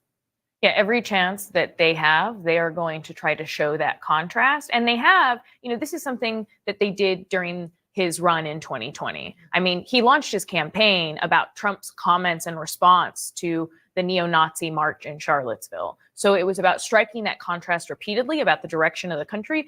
And the President Biden has more material to work with now because President Trump, along with allies, have been laying out a blueprint, Project 2025, for what they would necessarily try to walk in doing on day one. I mean, the former President Trump has said he would be a dictator just on day one. He has floated the idea of using the Insurrection Act to use military in U.S. cities to crack down on protests, to also round up undocumented migrants. So there's a lot of material for former President Biden to work with that his campaign thinks a lot of voters aren't really aware of just yet. And let's listen to another example. This is Mitch Landrieu, who worked in the Biden administration and now is the Biden campaign co-chair. I understand that the concern about the polls. You see this actually for both candidates, but essentially as this campaign heats up, you're going to have to make a choice between two very, very different people. Donald Trump wakes up every day thinking about himself. He thinks about oppression. He thinks about revenge. He thinks about how to hurt other people. He thinks about how to get back at them. He thinks about how to do things that helps himself. Joe Biden wakes up every day thinking about how to fight for the American people. The thing about this campaign and what will likely be the matchup between Biden and Trump is that they are both deeply unpopular. Like, voters do not like either of them a lot. And so for Biden, if he can make the focus on Trump and make it a referendum on Trump, that is much better on him because the voters really aren't liking Biden all that much. So if he can make it about all the things that Trump says, all the wild things that he says, and try to remind people of that chaos that Nikki Haley is often talking about, he thinks that will work in his favor. Yeah, I mean, and the unsaid part of this strategy to keep pushing out the bad things or the controversial things that Donald Trump says is, even if you don't love Joe Biden, if you are worried about Donald Trump, not unlike 2020, vote to protest Donald Trump, meaning vote for Joe Biden. And you know what? Biden and his campaign, they've got a lot of money. There were a lot of questions about whether or not they would do okay on the fundraising front. And the answer is they have. They have $42 million that was raised just in January, $130 million cash on hand. That's, I believe, the combined for the campaign and the party. Yeah, and these are a lot of small dollar donors, right? I mean, it gives a different image of this campaign because people like to say, oh, well, people aren't really engaged or energized around this campaign. Well, to the tune of 42 million, there are obviously some people who want to give to this campaign. I think this message around Donald Trump and sort of highlighting the crazy part of Donald Trump, it really works with those Trump to Biden voters, right? They are very much invested in the idea that they have turned away from Donald Trump. They almost see it as part of their identity. And so highlighting the crazy things about Donald Trump really, I think, reinforces the stickiness factor that Biden has with some of those crucial voters. You know, you mentioned the Trump to Biden voters. Those are really critical voters. We, of course, are talking about people who voted for Trump in 2016, voted for Joe Biden in 2020 because they were disappointed with Donald Trump. Richard Tao, who is somebody who we use all the time to show the focus groups that he does in swing states, he went to Michigan and talked to those exact voters, Trump to Biden voters. And one of the things that he found was that some of these voters were, when they heard clips from the president, from President Biden, full clips, they were surprised at how cogent and coherent he sounded. Listen to one example. He doesn't necessarily seem like he's like not mentally there. So yeah, I'm kind of conflicted. Meaning what? You expect him to be in worse condition? Yeah, as far as the amount, just thinking of all them reporters and everybody around him, I would think at that point, with them hammering him with that many questions, you'd think he would like kind of like mentally break, even with if it was like that advanced of like dementia or anything of that nature. So again, this was a reaction to the press conference that was played for these voters. I don't know, maybe the bar isn't that high for Biden, and I don't know if this is something that the Biden campaign could take to heart, like just get him out there and have him talk. I mean, Biden is a smart guy. I mean, even in this press conference where he was seeming to confuse the presidents of Mexico and Egypt, he gave very detailed, nuanced answers on any number of topics, particularly in the Israel-Gaza conflict. So listen, they hope the State of the Union will go a long way in addressing some of these issues. That's key. Every Democratic strategist I talk to says he just needs to be out there more. He needs to be flooding the zone on all fronts. I mean, tiny clips go viral. I was talking to a Gen Z voter who said that they saw the clips where Biden mixed up foreign leaders. And I asked if they had seen the clips where former President Donald Trump had mixed up foreign leaders. And they said, no, they didn't know he had done that. So that's another part of it, which is whether striking the contrast. It's really interesting because it seems like for Biden, it's the idea is like get him out there more. Whereas the more that people hear from Trump, you often see the opposite where they get turned off and they say, look, you know, I didn't know he was saying all that. So it's interesting that they both seem to have like the opposite problem. Yeah, it is all very interesting. Up next, Alabama Supreme Court says a frozen embryo is a person, and that could have a huge consequence for women who rely on IVF treatment to have a baby. I am not guilty. I am resigning. Administration officials destroyed my cover. Politics, where great power meets questionable decision-making. I've been unfaithful to my wife. Backroom deals, CIA secrets, affairs, bribery, corruption, prostitution. As someone who lives for politics, when a major scandal unfolds, I have to know. There's so much more to the story. United States of Scandal with Jake Tapper. Sunday at 9 on CNN. Only United Healthcare Medicare Advantage plans come with a U-Card, one simple member card that opens doors for what matters. How about using it at the pharmacy? Yes, your U-Card is all you need. That's easy. The all-in-one U-Card, only from United Healthcare. If you lived or worked at Camp Lejeune, North Carolina for at least 30 days from August 1953 through December 1987 and have been diagnosed with cancer, neurobehavioral effects, fertility issues, or more, you may qualify for financial compensation. A new law passed by Congress now allows veterans and survivors to seek damages for harm from exposure to contaminated water at Camp Lejeune. Call Saddle Rock Legal Group to discuss your case now. Call 1-800-814-9977. Darlings, if you've been paying attention, it's easy to see prices are going up on just about everything. That's why you need to do your wallet a favor and call CarShield now. One call to CarShield locks you into today's low price, so you can enjoy peace of mind knowing that you're not only protected from mechanical breakdowns, but also from those rising rates. If you're driving an out-of-warranty vehicle, CarShield offers plans that cover up to 6,000 parts and systems in your car, truck, or SUV. Why pay for expensive repairs? Call CarShield now before a breakdown. My mom told me to call CarShield. I listened and I saved $5,000. You should always listen to your mom. When I needed long-term protection at affordable prices, I called CarShield. I've been a CarShield customer for close to 7 years, had 3 vehicles covered, and they saved me close to $9,000. CarShield saved me $2,200. CarShield Administrators covers expensive repairs so I don't have to. It's so simple. A plan through CarShield means when you have a vehicle that needs repairs, their administrators got your back. But wait, darlings, there's more, lots more, especially if you love extras like I do.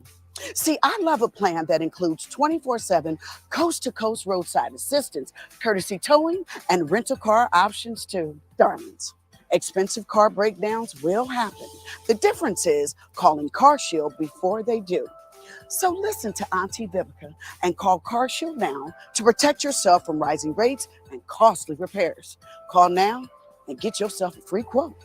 It's not a matter of if your car will break down, but when. You need to call CarShield before your car breaks down. CarShield gives you a price lock guarantee, which means your monthly price never goes up for as long as you cover your car. Get help paying for expensive repair bills by calling CarShield now. Call 800-498-6955.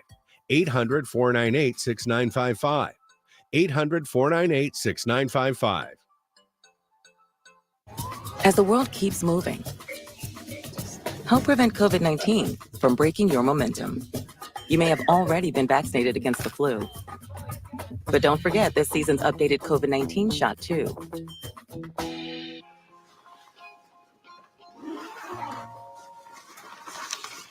How'd it happen? She showed up dead on arrival. This never gets easier. It does when you call CarShield before your car breaks down.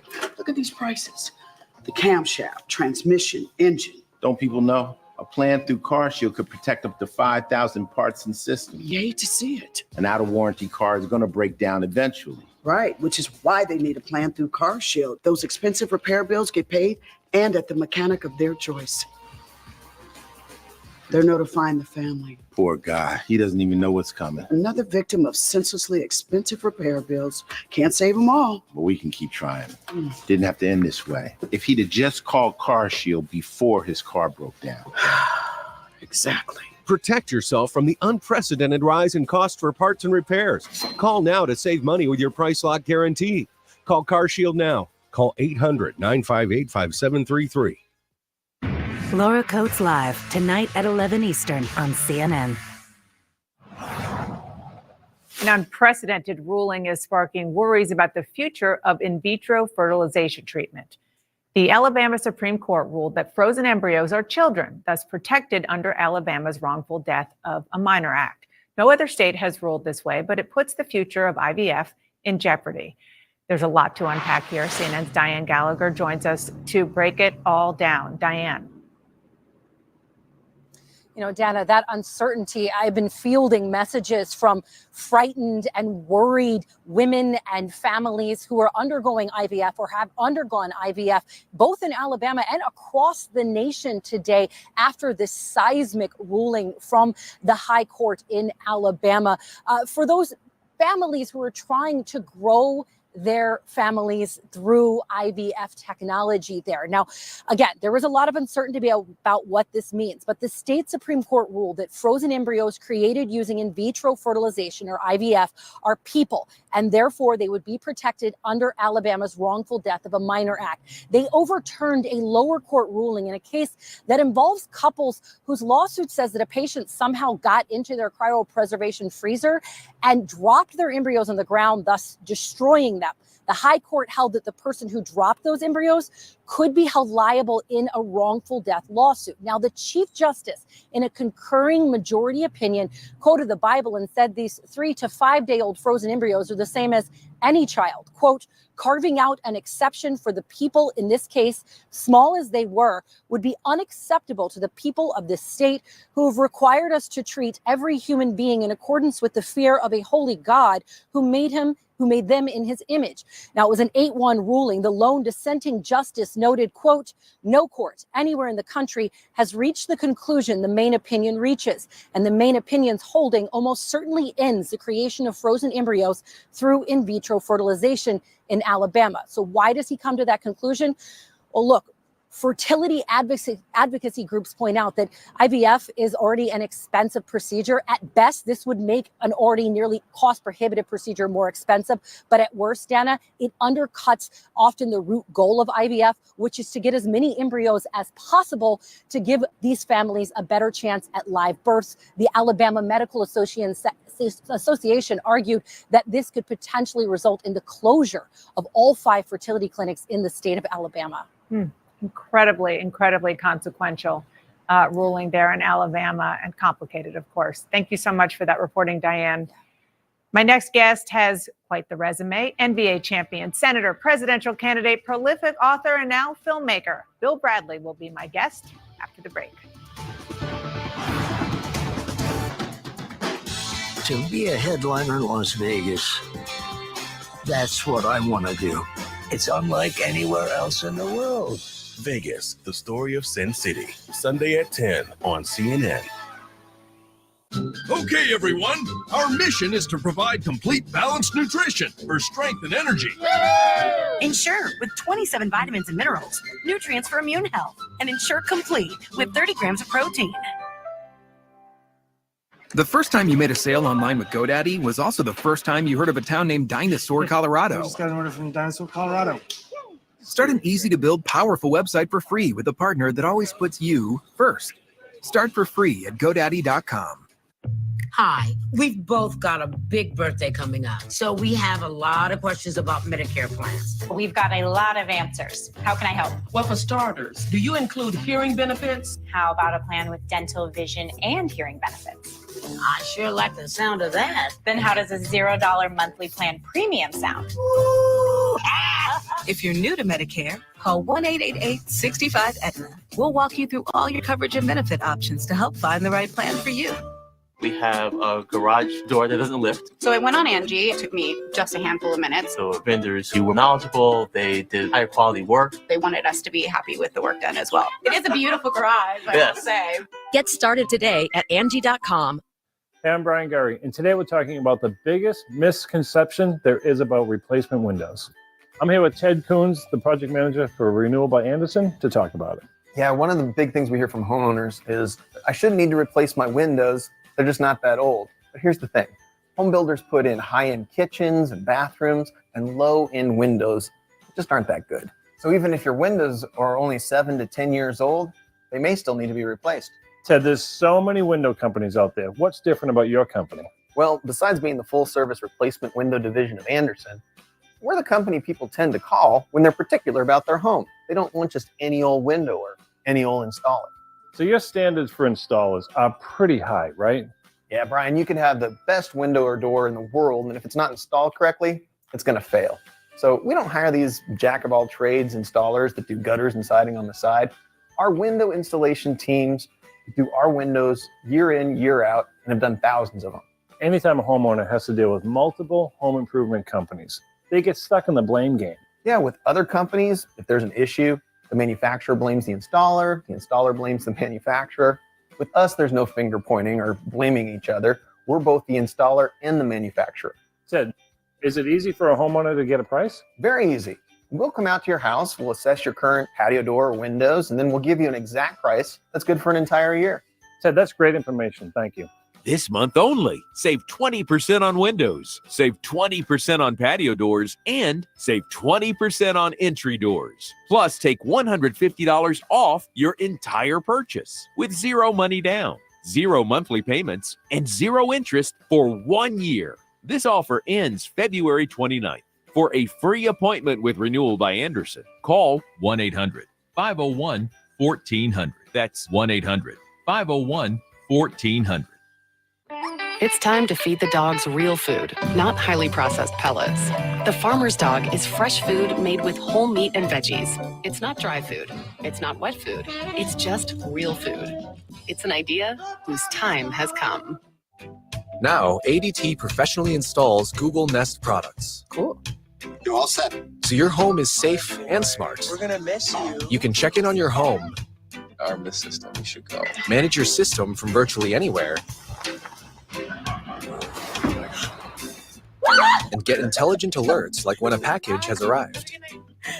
When the most trusted name in home security adds the intelligence of Google, you have a home with no worries. Brought to you by ADT. Closed captioning brought to you by Rue La La. Iconic brands up to 70% off retail at RueLaLa.com. At Rue La La, you never pay full price. Seize the deals on top things before they're gone. Shop RueLaLa.com today. You might know him as a two-time NBA champion or perhaps an Olympic gold medalist. Maybe you remember his 18 years in the U.S. Senate from the great state of New Jersey. I got to know him covering his presidential race in 2000. There's only one man I could be describing, of course, and that is Bill Bradley, whose impressive career and poignant reflections are featured in the new film Rolling Along. Here's a preview. I wanted to know America like I once knew the seams of a basketball.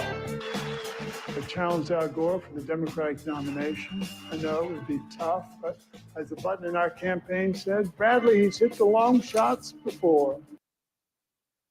And Bill Bradley joins me now. Thank you so much for being here. There is a great moment in the film where you talk about being asked, which is a bigger thrill, winning 2 NBA championships or being elected to the Senate 3 times? I want our viewers to hear what your answer was. Well, being elected to the Senate 3 times, all that did was, it was the greatest honor, but all that did was give me an opportunity to work 14 hours a day for 6 years to prove that the people weren't wrong in electing me. But standing at center court, your fist raised in the air, chills going up and down your spine, a smile frozen on your face, knowing you're the best in the world. Now, that's a thrill. That sounds just like what it's like in the well of the Senate, I'm sure. But Senator, you were here in Washington for 18 years, 1979 to 1997. Things relative to now worked pretty well then. You got a lot of bipartisan legislation done.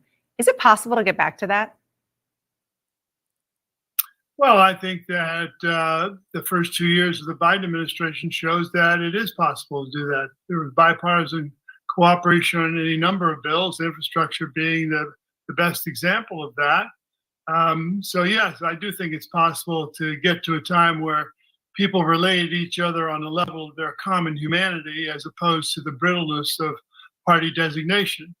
And I think that that's there. It's happening now. I mean, Cory Booker asked me when he went to Senate what he should do. And I said, well, make 5 good Republican friends. He did. And there was one point where he had a foster care bill, and Senator Imhoff, who he knew had an adopted child, helped him, supported him, got Republicans to back him. So yes, I do think it's possible. No question that infrastructure was kind of the shining light on bipartisan legislation in the past couple of years. Democrats still ran the House. I'm thinking more about what happened with the immigration bill, where your guidance, having relationships across party lines, Senator Lankford of Oklahoma, Senator Sinema, and others, that did help to get bipartisan legislation through, and then it got stopped because the extremes, mostly on the Republican side, stopped it. I want to fast forward to your presidential run. I was a Cub producer back then, 24 years ago, when you were running. You right now are 8 months younger than Joe Biden is right now, which is pretty remarkable. He, of course, is 81 years old. When you hear voters and political opponents hitting him on his age, what do you think? I think that when we elect the president, we elect somebody to make decisions and get things done. Joe has shown he could do both those things, make decisions and get things done. Infrastructure, chips.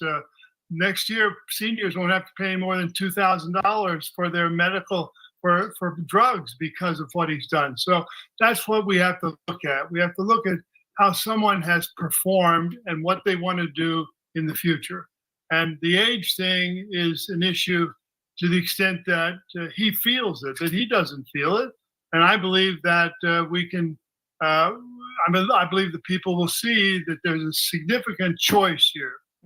And the choice is between someone who, in my view, is weak and vengeful, and someone who is competent and strong. I remember back in 2000, a regular on the trail with you. He was always on the Bradley campaign plane with us. Was Cornel West. He is a good friend of yours, still, I believe. But you said you can't figure out his third-party presidential run. Are you worried he could be a spoiler, a la Ralph Nader in the 2000 general election? No, I don't think so. I think I don't know what reasons Cornel is running, but I do think that African Americans, people who are concerned on the left, will come home to Joe Biden because he's delivered on the things that are important to them. Before I let you go, I have to ask more about this film. You had a one-man show. You turned it into this film. Why'd you want to do it? Oh, I think we might have lost Senator Bradley. Okay. I think we lost Senator Bradley. I'm just going to tell everybody that you can watch Rolling Along, Bill Bradley, now available on Max, which is owned by CNN's parent company, Warner Brothers Discovery. We're going to take a quick break. There you go. You see his book there as well.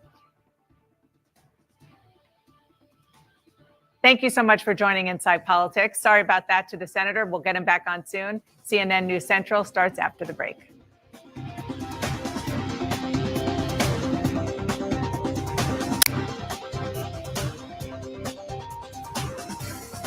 Backroom deals, CIA secrets, affairs, bribery, corruption, prostitution.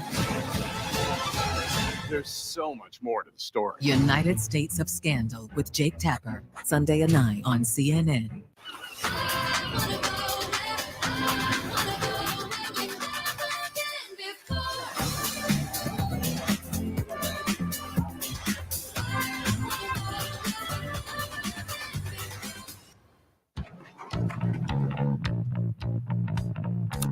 Constant Contact's advanced automation lets you send the right message at the right time, every time.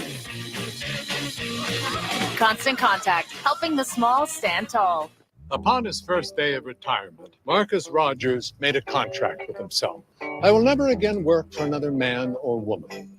Or Todd, especially Todd. I lay down my badge, abandon my corporate phone plan, and I'll get a new plan with Consumer Cellular, without a contract, without sacrificing coverage. Let's go, birds. When freedom calls, we're here to answer. When these business owners need cash fast, they turn to Biz2 Credit to fund what's next. From fitness studios to medical offices and every small business in between, we've got you covered. Whether you need new equipment, funds to expand, or need money to cover unforeseen business expenses, Biz2 Credit is the trusted partner for your small business funding needs. Scan the code on your screen now or go to biz2credit.com to apply. Biz2 Credit, funding what's next. I feel refreshed because I'm not struggling with CPAP anymore. She looks great. I got Inspire. Great sleep at the click of a button. Did you get implants? Yeah, I got an implant, Sheila. It's Inspire. Learn more and view important safety information at inspiresleep.com. So I know you enjoyed but struggling with the possibility of having to move. How's that going? We found a way to make bathing safer with a Kohler walk-in bath. A Kohler walk-in bath provides a secure, spa-like bathing experience in the comfort of your own home. A Kohler walk-in bath has one of the lowest step-ins of any walk-in bath for easy entry and exit. It features textured surfaces, convenient handrails for more stability, and a wide door for easier mobility. Kohler walk-in baths include 2 hydrotherapies, Whirlpool jets, and our patented bubble massage to help soothe sore muscles in your feet, legs, and back. A Kohler certified installer will install everything quickly and conveniently in as little as a day. It made us feel completely comfortable in our home. And yes, it's affordable. I wish we would have looked into it sooner. I think I might look into one myself. Stay in the home and life you've built for years to come. Call 1-800-614-2892 to take advantage of no payments until 2025 and receive a free Kohler toilet with your purchase of a Kohler walk-in bath. Meet the traveling trio, the thrill seeker, the soul searcher, and ahoy, it's the explorer, each helping to protect their money with Chase. Whoa, a lost card isn't keeping this thrill seeker down. Lost her card? Not the vibe. The soul searcher is finding his identity and helping to protect it. Oh yeah, the explorer. She's looking to dive deeper, all while Chase looks out for her. Because these friends have Chase. Alerts that help check, tools that help protect, one bank that puts you in control. Chase, make more of what's yours. Hi, I'm the fella from Pella. Here in St. Louis, good windows are a must. Cold winters, hot summers, and spring and fall, you might get all 4 seasons in one day. Energy-efficient Pella windows and doors will make you comfortable inside no matter what it's doing outside. Right now, you can take 50% off qualifying installations or get no money down and no interest for 48 months. Pella Windows and Doors of St. Louis. Inspired design, exceptional detail. A performance that truly matters. For each and every one of us.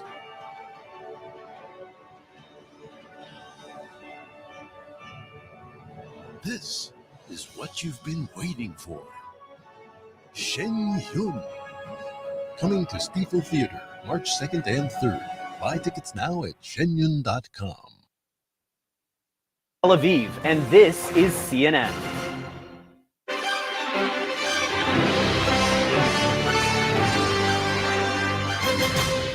Money haul. President Biden and the Dems raking in millions last month, far outpacing Republicans as they gear up for November. And despite nagging worries about Biden's re-election campaign, the president leaves soon for another fundraising trip. Nikki Haley says when it comes to the Republican nomination race, she's not going anywhere. She is behind former President Trump in the polls, but she's vowing to keep fighting for at least 2 more weeks, if not longer. That may be the last thing the Trump campaign wants to hear, as it's already hitting back at his last remaining challenger. And a decision that could have major implications for anyone trying to become pregnant through in vitro fertilization. An Alabama court ruling that frozen embryos created by IVF are actually living children. We'll dig into the implications of that decision as we follow these major developing stories and many more, all coming in right here to CNN News Central.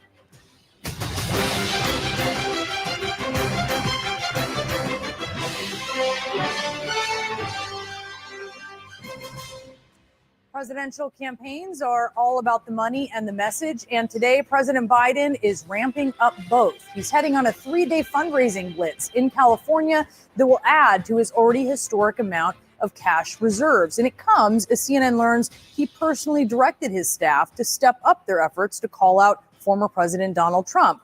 Biden isn't the only one on the trail today. Trump and Nikki Haley stumping in South Carolina ahead of Saturday's primary there.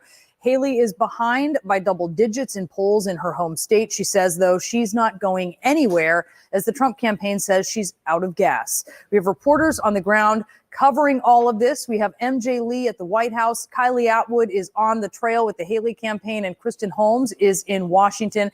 MJ, to you first. Tell us about Biden's new messaging push. Yeah, Brianna, what we've learned is that President Biden himself personally instructed some of his top campaign aides to be even more aggressive in highlighting some of President Trump's more inflammatory and wild comments.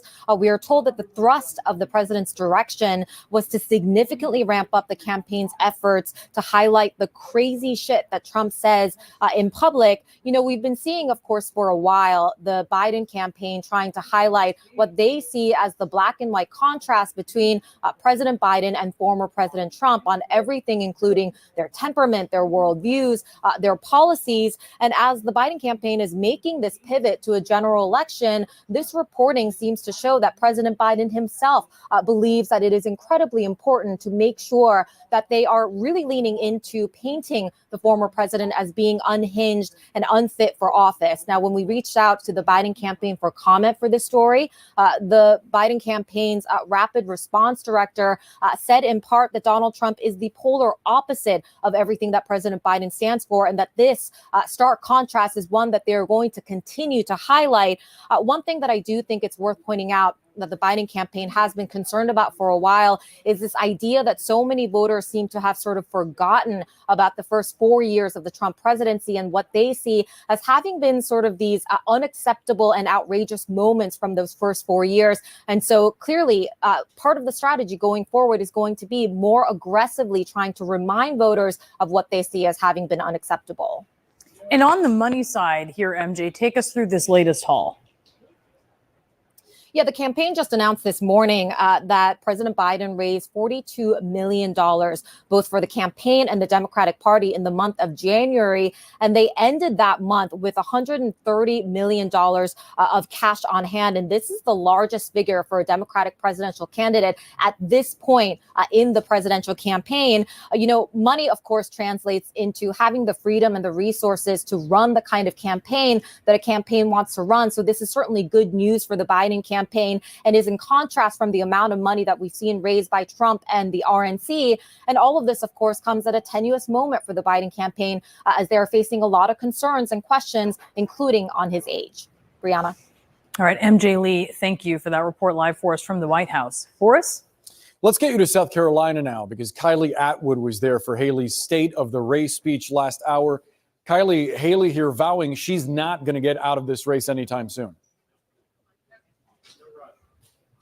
Yeah, that's right. A very defiant tone from Nikki Haley here, saying that she refuses to quit, that she's not going to cave, that she's willing to take the cuts and bruises, very clearly laying out that she is in this at least for the next few weeks here. And when it comes to South Carolina primary, that's just 5 days from now on Saturday, she told folks in this room that come Sunday, essentially no matter what happens in that primary, she's still going to be in this. She said she's going to go on to Michigan. She's going to go on to those Super Tuesday states. And also a striking line from her, Boris, saying that she is going to stay in this race until all of the votes are cast, effectively leaving the door open to potentially staying in the race through the entirety of the primary. Now, her campaign is saying that she's going to stay in it so long as the American voters are with her. We'll just have to see how that plays out. And when it comes to former President Trump, she said that she is not threatened by him, effectively saying that she isn't fearful of retaliation from him. Listen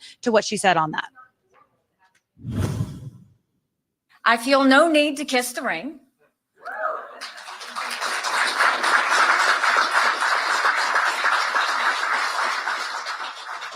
I have no fear of Trump's retribution. I'm not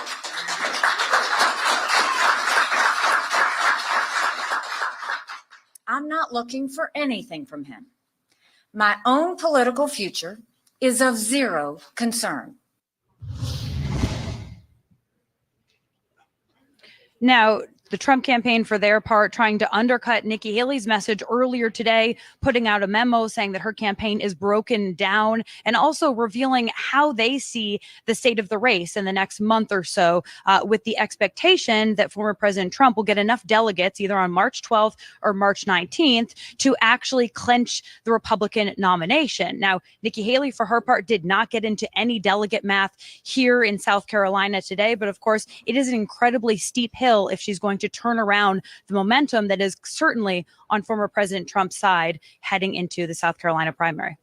Yeah, the delegate math right now, not on Nikki Haley's side. Kylie Atwood from South Carolina, thank you so much. We want to get you the Trump perspective of all of this. So let's bring in CNN's Kristen Holmes. Kristen, obviously, as Kylie noted a moment ago, the Trump team just wants to put Nikki Haley behind them, state of the race speech or not. Yeah, Boris, that's right. I mean, they are clearly very annoyed with the fact that she's still in the race, and they want to focus on Biden in a general election, but they feel like they have to deal with this first. And you talk about that memo that Kylie mentioned there. This was sent out by the campaign heads about this delegate math, and it's not anything new. They had been projecting since before Iowa that he would be the nominee or the presumptive Republican nominee by the middle of March. Now they're giving a latest March 19th date, but obviously they're just trying to offset these remarks, these state of the race remarks by Nikki Haley. They also also said that her campaign would effectively be over on Saturday. And I have to tell you, Boris, when I talk to these various senior advisors, they do actually believe that. And they believe that South Carolina is Trump's to lose, that even though it is her home state, that he is effectively leading the party there. And I do want to show you our recent poll numbers because there's a reason that they believe this. This is from a CBS poll, and it shows Donald Trump receiving 65% of the Republican vote to 30% for Nikki Haley. And it's because of that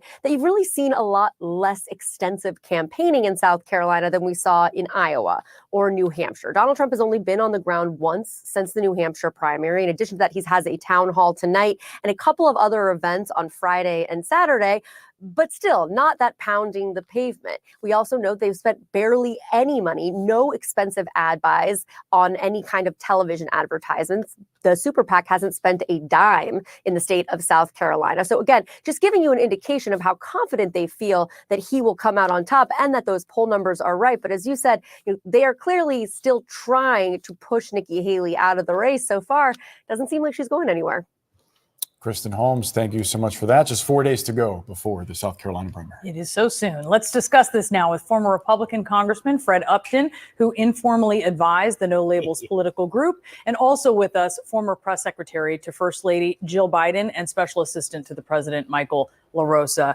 Thank you to both of you for joining us here in studio. And I wonder, Fred, what you thought of Nikki Haley's speech, but also what is the calculus for her? How does she survive beyond Saturday, as she makes it clear she plans on doing if the result is anything like the polling that we are seeing? Well, she's going to have a tough time surviving. The numbers don't look very good, particularly in South Carolina. But remember, the turnout is so low.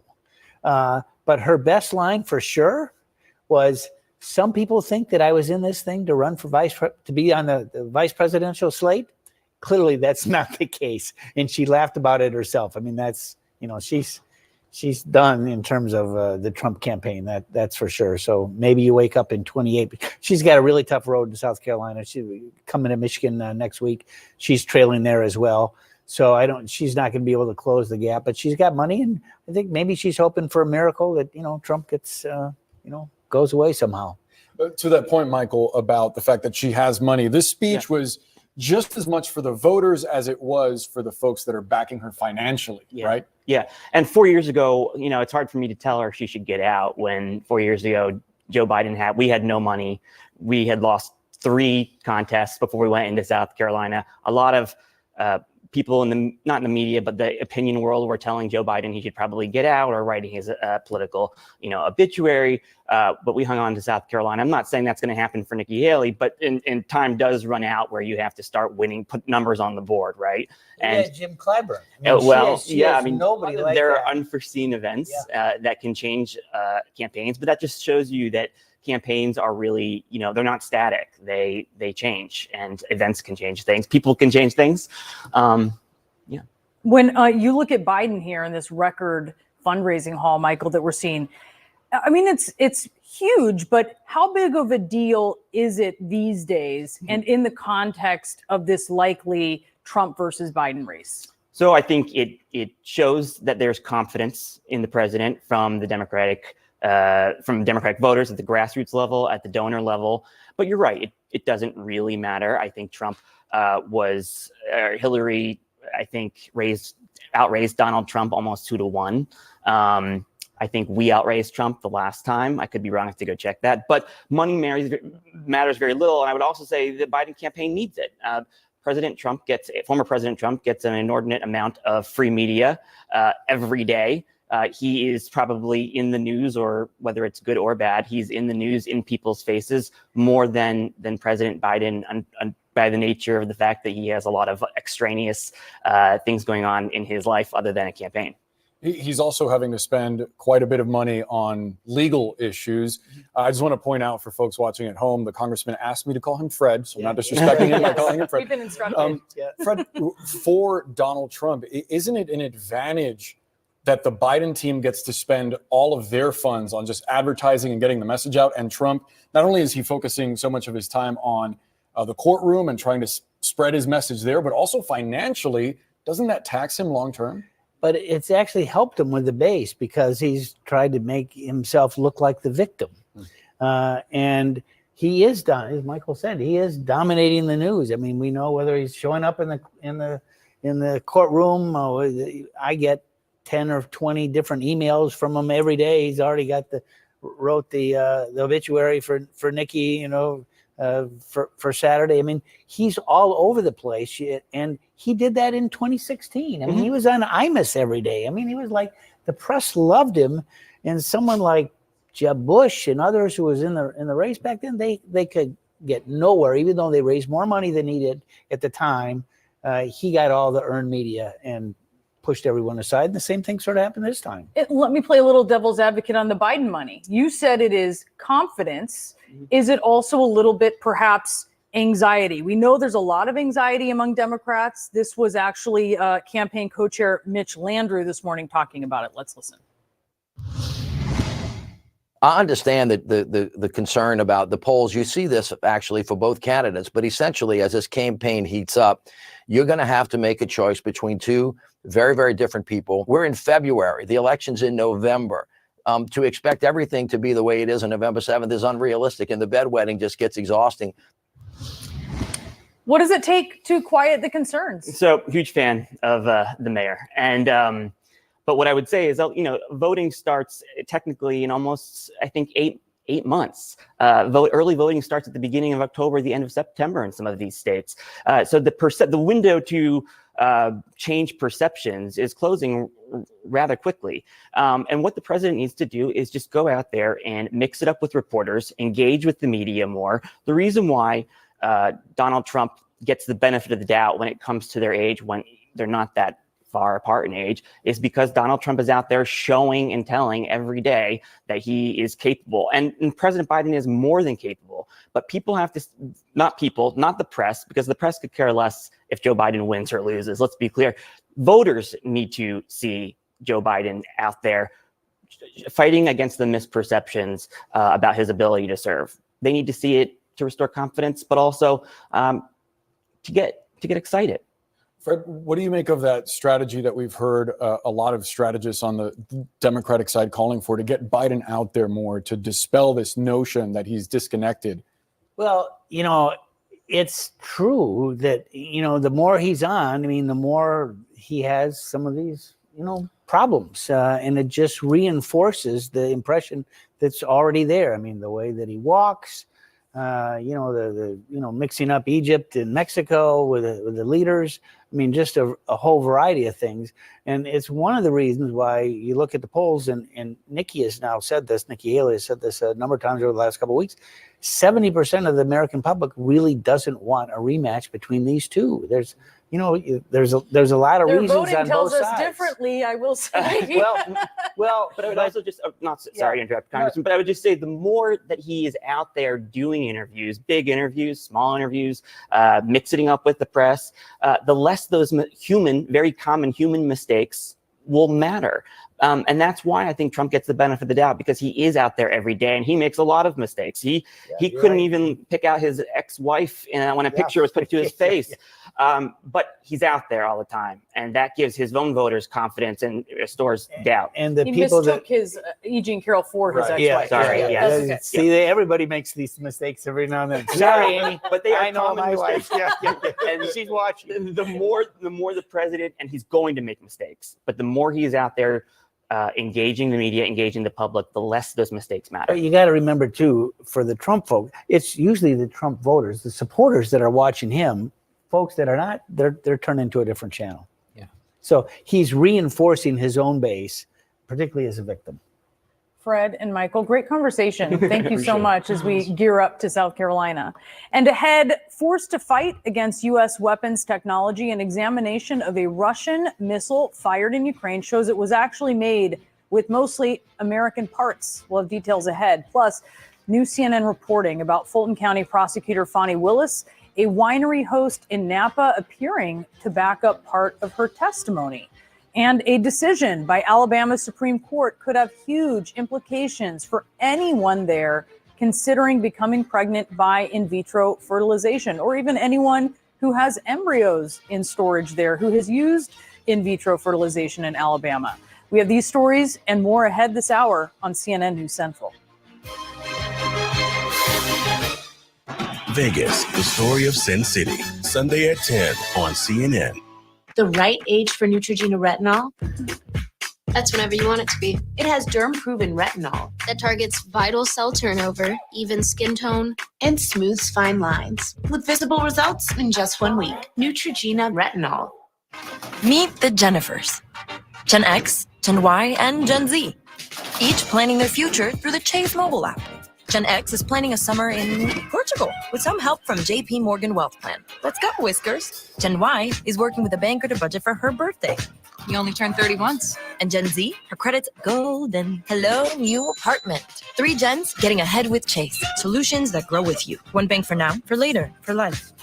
Chase, make more of what's yours. Dupixent helps you do more with less asthma and can help you breathe better in as little as 2 weeks. Dupixent is an add-on treatment for specific types of moderate to severe asthma that's not for sudden breathing problems. Dupixent can cause allergic reactions that can be severe. Get help right away if you have rash, chest pain, worsening shortness of breath, tingling or numbness in your limbs. Tell your doctor about new or worsening joint aches and pain or a parasitic infection. Don't change or stop asthma medicines, including steroids, without talking to your doctor. Ask your specialist about Dupixent. The sound of a national treasure. It's the Omaha Steaks President's Day event. And right now we're offering 50% off site-wide. Save on favorites like fork tender filet mignon, juicy chicken breast, sides, desserts, and so much more. Order now and you'll even get our famous burgers free. Savor the taste of the very best from America's original butcher. Save 50% and get free burgers when you visit omahasteaks.com/TV today. Have you heard? Sling TV offers the news you love for less. Wait, you look and sound just like me. Actually, I am you. Because I'm the same news programs on Sling for less. You mean you're me, but for less money? A lot less. I'm all your favorite news programs and more on Sling, starting at just $40 a month. Everything great about me, but for less money, which makes me greater, don't you think? It's the same news for less, starting at $40 a month. Sling. Okay, ready to watch this? 1 second, I gotta finish my laundry. Jess, it's girls' night. 1 second, I use Rinse. What's Rinse? The company that will pick up, wash, fold, and deliver your laundry and dry cleaning at the touch of a button. I do not trust other people with my laundry. Rinse guarantees your satisfaction. I've been using it for months now with no issues. Okay, let's watch this. Wait, I'm gonna do my laundry. Better hurry. Done. All scheduled. Sign up for Rinse at rinse.com to get $20 off your first order. When these business owners need cash fast, they turn to Biz2 Credit to fund what's next. From fitness studios to medical offices and every small business in between, we've got you covered. Whether you need new equipment, funds to expand, or need money to cover unforeseen business expenses, Biz2 Credit is the trusted partner for your small business funding needs. Scan the code on your screen now or go to biz2credit.com to apply. Biz2 Credit, funding what's next. It's here. Introducing the all-new Club Jenny.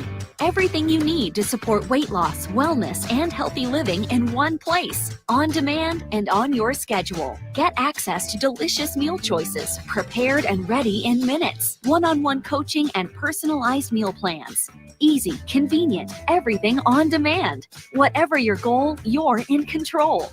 Start now and get our special introductory offer, just $9 a month at Club Jenny. 1 second, Grandma. This guy's gonna buy my car. Okay. You need Carvana. Entering plate number. No accidents, right? No. Generating offer. Carvana can pick it up tomorrow. That's an amazing offer. Sell your car the easy way with Carvana. I'm Manu Raju on Capitol Hill, and this is CNN. A new report reveals that weapons with American parts are being used by Russia in its war against Ukraine. The investigation by the group Conflict Armament Research found this ballistic missile that struck Kharkiv last month. It was fired by Russia, made by North Korea, and it contained components mostly designed and sold by companies here in the United States. CNN Pentagon correspondent Oren Lieberman has all of the details on these very interesting findings. And Oren, this is one that certainly has got to frustrate the Biden administration. Absolutely, because this has been a long-standing effort of the Biden administration to try to stop U.S. and Western components from getting to adversaries for them to make weapons, and that includes Iran and North Korea. In this case, Conflict Armament Research, a UK-based investigative organization, looked at that ballistic missile that Russia fired on Ukraine on Kharkiv last month. And look at these numbers. According to their information, 75% of the components were US made, 16% were based in Europe, and only 9% came from Asia. That means that North Korea is able to get these components and fold them into their weapons fairly quickly, in fact. According to the organization, a lot of these components were made between 2021 and 2023, meaning the supply chain moved quickly enough to create the missile and then get it fired. Now, let's be clear here. The US companies aren't providing weapons components, but they are providing some of the systems that are critical to these weapons. Circuit boards, microelectronics, electrical components, all of which are needed to make these missiles function. And it's not that these companies are sending them directly to North Korea, but once they're sent out into the international market, North Korea and Iran before this, they have ways of getting and accessing these components and then folding them into their missiles. And that's the concern here.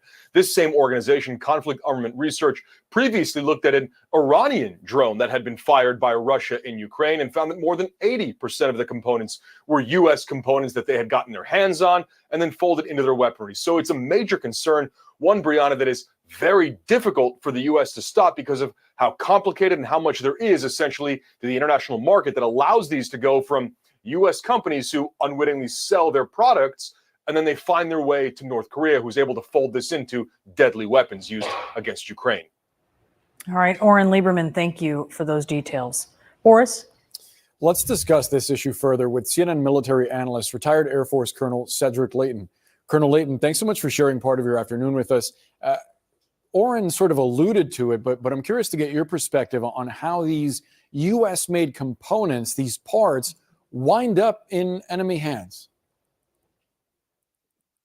Yeah, it's quite an extensive operation, Boris. And one of the key things to note is that North Korea has had a long history of actually evading sanctions. So what they're doing is they're coming in, they're using front companies in various locations, many of them in Asia, to buy up products in the global supply chain that they can then turn around and use in their weapons manufacturing process. So, for example, a guidance system would come in, using the various chips that they use, and that would be part of a system that is in the supply chain. Normally, the North Koreans would buy that guidance system or the components of that guidance system, and then take that to North Korea, build the missile, incorporate the guidance system in that missile, and then ship the completed missile to Russia, and then it ends up in Ukraine that way. So, Colonel, as Oren was just laying out for us, the U.S. recently targeted some front companies based in Hong Kong with sanctions. They were allegedly fronts that would wind up using U.S. parts for drones like the one that killed U.S. service members recently in Jordan. How difficult would it be for the U.S. to try to get a handle on this just using sanctions? I think it would be extremely difficult. There has to be some significant enforcement on the ground in places like Hong Kong. And of course, Hong Kong is controlled by China now, so it would be very difficult to get law enforcement there to actually fix that particular part of the supply chain. So I think it would be very hard to do that. There would have to be other ways of going after them, perhaps even covert means to go after these particular areas and these particular front companies. And that is something that I think would be very difficult to do, especially given who controls what in places like Hong Kong, Macau, and other places like that. That covert approach that you mentioned is really intriguing. The Biden administration did set up a task force back in 2022 to investigate a similar issue, just how Western-made components were ending up in Iranian drones that Russia was launching into Ukraine. We haven't really gotten much word on progress being made by that task force. But if the U.S. could limit how accessible these parts are, how big a difference could that make on the battlefield? Oh, it would be significant, Boris. I think it would be make a great deal of difference for the Ukrainians because if you could, for example, trace the different parts that are made, make their way into these missiles and prevent them from working, that would then create a situation on the battlefield where those weapons wouldn't be as effective. They would perhaps not even be able to launch them, or if they did launch them, they wouldn't be as accurate. And that would be, I think, a significant advantage or a significant area that could be used, but it would be very difficult to do. And it would also require, in essence, tagging each of these areas, each of these different components, and that would, of course, make a big difference. But it would be a huge benefit to the Ukrainians if we could stop the supply of these types of components, these chips, these guidance systems in these particular areas. Colonel Cedric Layton, always appreciate the perspective, sir. Thanks. You bet, Boris. Of course. Still ahead, a winery employee who says he once served the Fulton County District Attorney is now backing up a key part of her testimony. What he says he remembers about her visit when we come back. Candidate John Edwards cheated on his cancer-stricken wife, had a baby with his girlfriend, and then tried to pass it off as a campaign staffer's kid. We're here to get your side of the story. United States of Scandal with Jake Tapper. New episode Sunday at 9 on CNN. He hits his mark center stage and is crushed by a baby grand piano. You're replacing me? Customize and save with Liberty Bibbity. He doesn't even have a mustache. Only pay for what you need. Liberty, liberty, liberty, liberty. Alice loves the scent of Gain so much, she wished there was a way to make it last longer. Say hello to your fairy godmother, Alice. And long-lasting Gain scent beads, part of the irresistible scent collection from Gain. It's hard to explain what this feels like. Moving piles of earth, towing up to 4,000 pounds, cutting millions of blades of grass. Nothing compares to experiencing it for yourself. You just have to get in the seat. Subway's tuna is off the hook. It's 100% wild caught. This tuna's fishing for a compliment, and I'm taking the bait. All right, I'm all punned out. I'm officially finished. Get it? Try Subway's tasty tuna today. So I got you a little something. Warming for him, tingling for her. Should we, Experience the thrill of bringing them together. Say more than I love you. Say I want you. With KY Yours and Mine. This is a Tempur-Pedic mattress, and it's designed to help make aches and pains a thing of the past by relieving pressure points and supporting your body in a way no other mattress can. For a limited time, save up to $500 on select Tempur-Pedic adjustable mattress sets. The company goes to the firstborn, Audrey. The model train set is entrusted to Todd. Mr. Marbles will receive recurring deliveries for all of his needs in perpetuity, thanks to AutoShip from Chewy. I always loved that old man. What's this say about the summer house? Yeah, the beach house. The summer residence goes to Mr. Marbles. Plot twist. I'm sorry, what? Doesn't make logistical sense. Unbelievable. Pets aren't just pets. They're more. You got a train set, Todd. Shop and get a $30 e-gift card through February 25th at Chewy. Every road that's wrong seems like the road I'm on. Every side just seems unclear.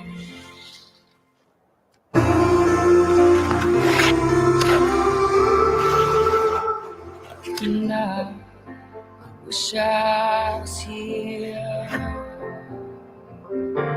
Kia, movement that inspires. Tech works hard at hour one and twice as hard when you take it again the next day. So Betty can be the barcode beat conductor.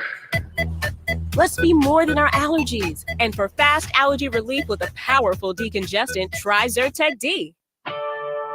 More real estate professionals list properties with Realtor.com than any other site. Really? Really. Trust the #1 app real estate professionals trust. Download the Realtor.com app today. ChemDry has been a trusted name in carpet cleaning for over 45 years. And for good reason. ChemDry uses the perfect combination of nature's chemistry, along with our core cleaner, the natural, to provide a deeper, longer-lasting clean to your carpets, area rugs, and upholstery. Millions of carbonating bubbles remove the dirt, allergens, and stains from deep within your surfaces, giving you a healthier home. ChemDry, the healthier, deeper carpet cleaner. If you were exposed to Roundup Weed Killer and were diagnosed with non-Hodgkin's lymphoma or leukemia, call 1-800-675-8700. The International Agency for Research on Cancer warns that Roundup's main ingredient may be a carcinogen. If you or a loved one was diagnosed with non-Hodgkin's lymphoma or leukemia after using Roundup Weed Killer, call our lawyers at 1-800-675-8700. 1-800-675-8700. I'm Evan Perez at the federal court in Washington, and this is CNN. Closed captioning is brought to you by Sokolov Law. Mesothelioma victims, call now. $30 billion in trust money has been set aside. You may be entitled to a portion of that money. Call 1-800-859-2400. That's 1-800-859-2400. President Biden just spoke moments ago on the South Lawn of the White House just before he departed on Marine One for Andrews Air Force Base en route to a campaign trip in California. Let's listen to what he said. Mr. President, regarding California, you got coming up with a plan B for 2024. Does Gavin need to stand by? Are you ready? Yes, sir. Well, I'm looking at you. We're looking at you. Hey, whoa.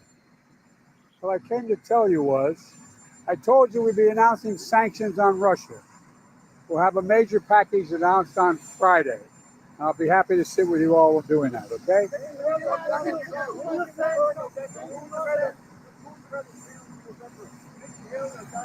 Oh, I don't care. All right, so following the death of Alexei Navalny in Russian custody in a prison there, the president had raised this possibility of further sanctions, and he's saying that they are going to be releasing details on a major package of sanctions against Russia on Friday. We were just looking there at pictures of Air Force One at Andrews Air Force Base. The president next stop is going to be California as he makes his way there for a fundraising swing. Boris? Meantime, amid efforts to disqualify Fulton County District Attorney Fani Willis from the Georgia election subversion case against former President Donald Trump, a winery host has come forward backing at least part of her claims about paying for things in cash. Remember, Willis has been under fire for her romantic relationship with lead prosecutor Nathan Wade. Defense attorneys for Trump and his co-defendants claim that she benefited financially from that relationship. But last week, during a hearing, Willis testified that she often reimbursed Wade for the meals and trips that the defense says he paid for, claiming that she did so in cash.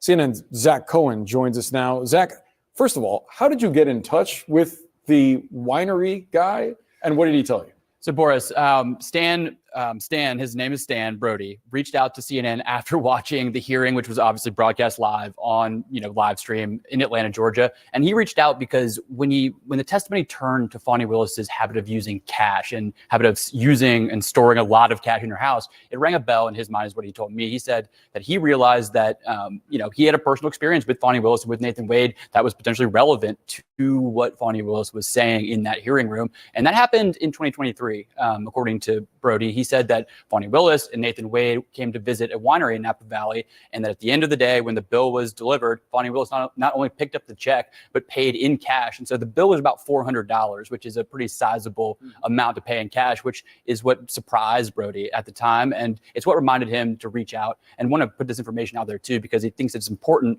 to back up what Fani Willis testified to in a courtroom, because at the end of the day, the thing about a cash payment is there's no receipts, there's no paper trail. So he thinks adding his voice to this conversation does at least help verify what Fani Willis was talking about. So Zach, do you know if Fani Willis's team has reached out to him? So Brody told me that he's had no contact with the DA's office or with defense counsel on the other side of this case. That could obviously change as this matter is not resolved yet. Judge McAfee is still weighing whether or not to disqualify Fani Willis. And really, he has to determine if she financially benefited from her relationship with Nathan Wade. That's really the core threshold that the evidence has to cross in order for him to remove Fani Willis from the case. And look, sources I've talked to say that if Fani Willis is removed from this case, that the entire hope of prosecuting Donald Trump in Georgia, and the entire case that's been years in the making, essentially goes away. Yeah, really illuminating nugget to get in this story. Zach Cohen, thanks so much for the reporting. Appreciate it. So still to come, the Alabama Supreme Court ruled that frozen embryos are children and should be protected as such. This could have a chilling effect on in vitro fertilization nationwide. We'll explain why. This is the greatest stage in all of sports. It's going to be a wild ride. The dream is alive. Can you believe this? The road to the Final Four ends here. Moments they talk about for a lifetime. To be forever a champion. Tech works hard at hour one and twice as hard when you take it again the next day. So Betty can be the barcode beat conductor. Let's be more than our allergies. And for fast allergy relief with a powerful decongestant, try Zyrtec D. Ready to watch this? 1 second. I gotta finish my laundry. It's girls' night. 1 second. I use Rinse, the company that will pick up, wash, fold, and deliver your laundry and dry cleaning at the touch of a button. Sign up for Rinse at rinse.com to get $20 off your first order. Sometimes the lows of bipolar depression feel darkest before dawn. With Caplyta, there's a chance to let in the light. Caplyta is proven to deliver significant relief across bipolar depression. Unlike some medicines that only treat bipolar 1, Caplyta treats both bipolar 1 and 2 depression. And in clinical trials, movement disorders and weight gain were not common. Call your doctor about sudden mood changes, behaviors, or suicidal thoughts. Antidepressants may increase these risks in young adults. Elderly dementia patients have increased risk of death or stroke. Report fever, confusion, stiff, or uncontrollable muscle movements, which may be life-threatening or permanent. These aren't all the serious side effects. Caplyta can help you let in the light. Ask your doctor about Caplyta. Find savings and support at Caplyta.com. I work hard and I want my money to work hard too. So I use my Freedom Unlimited card. Earn on my favorite soup. Got it. Earn big with Chase Freedom Unlimited. How do you cash back? Chase, make more with yours. Feeling boxed in by restrictive weight loss plans? Break out of the box with new Advantage, our first ever weight loss and wellness solution. On your terms, on your budget, and on demand. Perfect for people who want to lose weight, manage their weight, or live a healthy lifestyle. With Advantage, get access to over 100 menu choices. Pick any amount of breakfasts, lunches, dinners, or snacks. Plus delivery on your schedule, one-on-one coaching, personalized meal plans, healthy recipes, and more. Get only what you want when you want it. No monthly shipments, no minimum purchases, so you're never boxed in. Wellness is at your fingertips with access to meals and tools that fit your budget. If you're trying to lose weight on your own, we're here to make it easy. Lose weight on your terms. Get your all-access pass to weight loss, wellness, and healthy living today. Easy, convenient. It's weight loss on demand. Call or go online today and get the Advantage. Don't wait. Get started right now. Tempur-Pedic designed the Ergo Pro Smart Base to help you fall asleep more easily. Its gentle massage and relaxing sounds help calm your mind every night. For a limited time, save up to $500 on select Tempur-Pedic adjustable mattress sets. Make a really delicious meal right at home. I love the fact that they always send me something different that I never would have made. They just have the most amazing recipes delivered right to your door. For a limited time only, go to HelloFresh.com to claim this offer. Whether because of discomfort, lack of mobility, your lifestyle, or occupation, you sit inactively way too many hours a day. Introducing Ellipse, the premium quality automatic seated exerciser that strengthens legs, increases mobility, and boosts circulation without physical strain or impact. It is so quiet that none of my coworkers even know I'm using it. Strengthen and tone your legs, increase your mobility, flexibility, and balance. Plus, stimulate healthy circulation. My joints feel better, my knees feel better, my back feels better. It makes me feel stronger too. Perfect for home therapy. Whisper quiet to use while you work. My circulation is moving, I'm burning calories, and it makes me feel energetic. Call now and order Ellipse, the seated exerciser that strengthens legs, increases mobility, and boosts circulation. Call and get upgraded to the Deluxe Bundle. Get the faster motor for 5 miles of steps per hour, the step counter, the sport mat, and wireless remote. Call now. Of Sin City, Sunday at 10 on CNN. A first of its kind ruling that puts in vitro fertilization in jeopardy for thousands of families. Alabama's Supreme Court says frozen embryos are children and would be protected under the state's Wrongful Death of a Minor Act.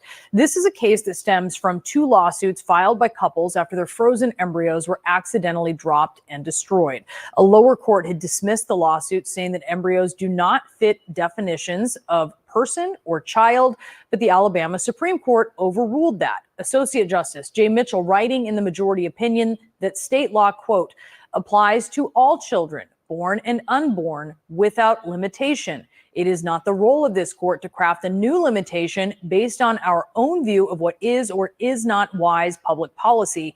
That is especially true whereas here, the people of this state have adopted a constitutional amendment directly aimed at stopping courts from excluding unborn life from legal protection. Let's bring in CNN legal analyst Carrie Cordero. So much to talk about here, Carrie. What are the implications of this ruling? Because you have another justice on the court, Greg Cook, writing in the dissent that this ruling, quote, almost certainly ends the creation of frozen embryos through in vitro fertilization in Alabama. Yeah, I think there is a really strong argument here that as to Alabama specifically, the ability to have the procedure of in vitro fertilization is at risk because this would place liability in case something happened that was not intended to happen. And so providers are most likely not going to be willing to engage in that. And what we really have, Brianna, here is this is a collision of the old and the new. So you have an old law in Alabama dating back to 1872, which is the Wrongful Death of a Minor Act. And then that is combined with a much more recent development in Alabama constitutional law, which is that the voters added a provision to protect unborn children in 2022. And so the Alabama Supreme Court took those two pieces together, took this case that had to do with a specific instance and has used it as a vehicle to most likely eliminate the practice of in vitro fertilization in the state of Alabama. Will other states who have done something similar with unborn life take this step as well? Well, I think it opens the door to other states doing that. And if we have a similar type of case in another state, then that's when we'll see this eventually go up to the Supreme Court. In the post-Dobbs world, so the decision in the Dobbs case that overturned Roe versus Wade in a year and a half ago in 2022, that has opened the door to bringing these issues back down to the state level. And so in this particular case in Alabama, it has to do with in vitro fertilization. In other states, it obviously has to do with the issue of abortion across the country. In other states, there are potential issues in terms of criminalizing miscarriages. So these cases all stem from the Supreme Court returning that particular issue back to the states. The Supreme Court Chief Justice Tom Parker wrote in a concurring opinion, quote, human life cannot be wrongfully destroyed without incurring the wrath of a holy God who views the destruction of his image as an affront to himself. And he goes on to say, quote, even before birth, all human beings bear the image of God, and their lives cannot be destroyed without effacing his glory. That is not a constitutional or legal argument. That is a religious argument. How unusual is that? It's unusual, but this issue does come from in many circles that are driving the advocacy on these right to life issues and the rights of unborn children.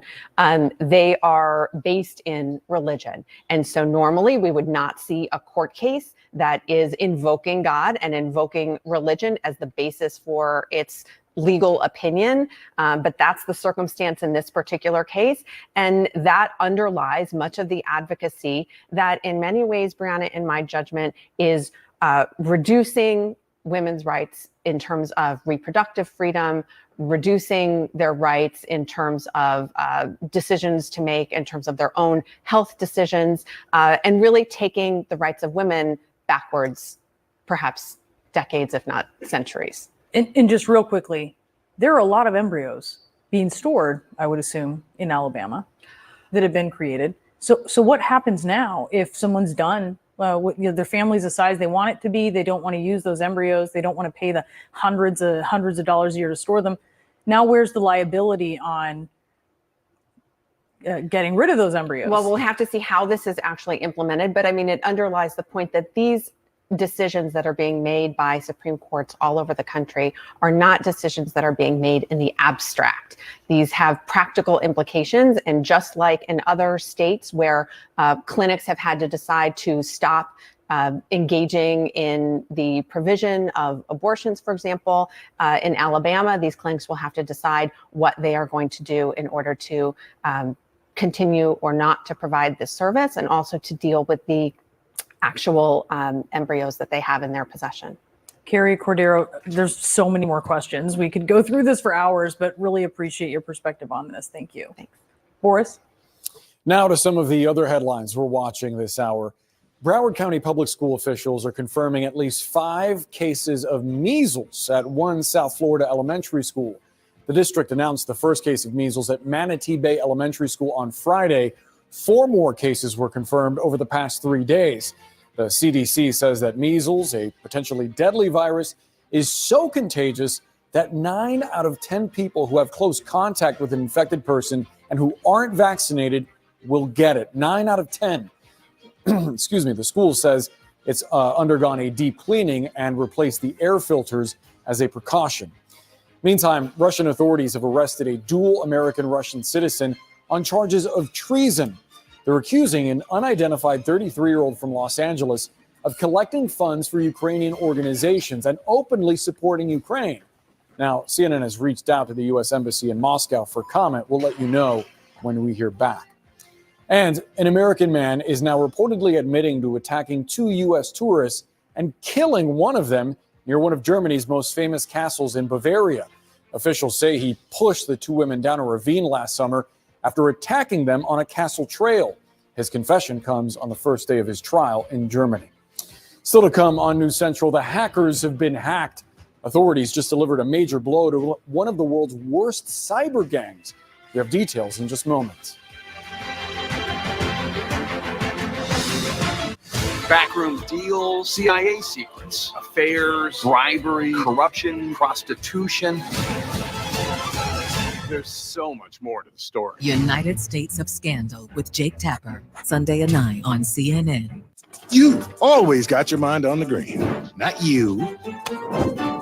You. Your business bank account with QuickBooks Money now earns 5% APY. That's how you business differently. Intuit QuickBooks. If you have chronic kidney disease, you can reduce the risk of kidney failure with Farxiga, because there are places you'd rather be. Farxiga can cause serious side effects, including ketoacidosis that may be fatal, dehydration, urinary tract or genital yeast infections, and low blood sugar.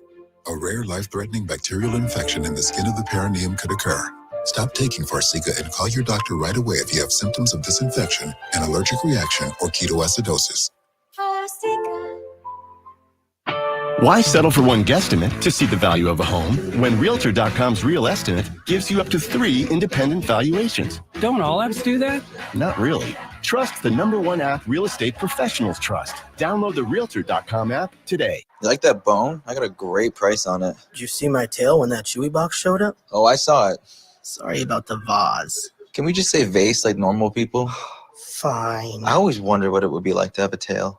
Maybe you did one time. Maybe 1,000 years from now, I'll be tailless using that Chewy app to get you great prices on treats. I'm pretty sure it takes more than 1,000 years. Vase. Pets aren't just pets. They're more. Vase. Shop and get a $30 e-gift card through February 25th at Chewy. This is a Tempur-Pedic mattress, and it's designed to help make aches and pains a thing of the past by relieving pressure points and supporting your body in a way no other mattress can. For a limited time, save up to $500 on select Tempur-Pedic adjustable mattress sets. The itch and rash of moderate to severe eczema disrupts my skin night and day. Despite treatment, it's still not under control.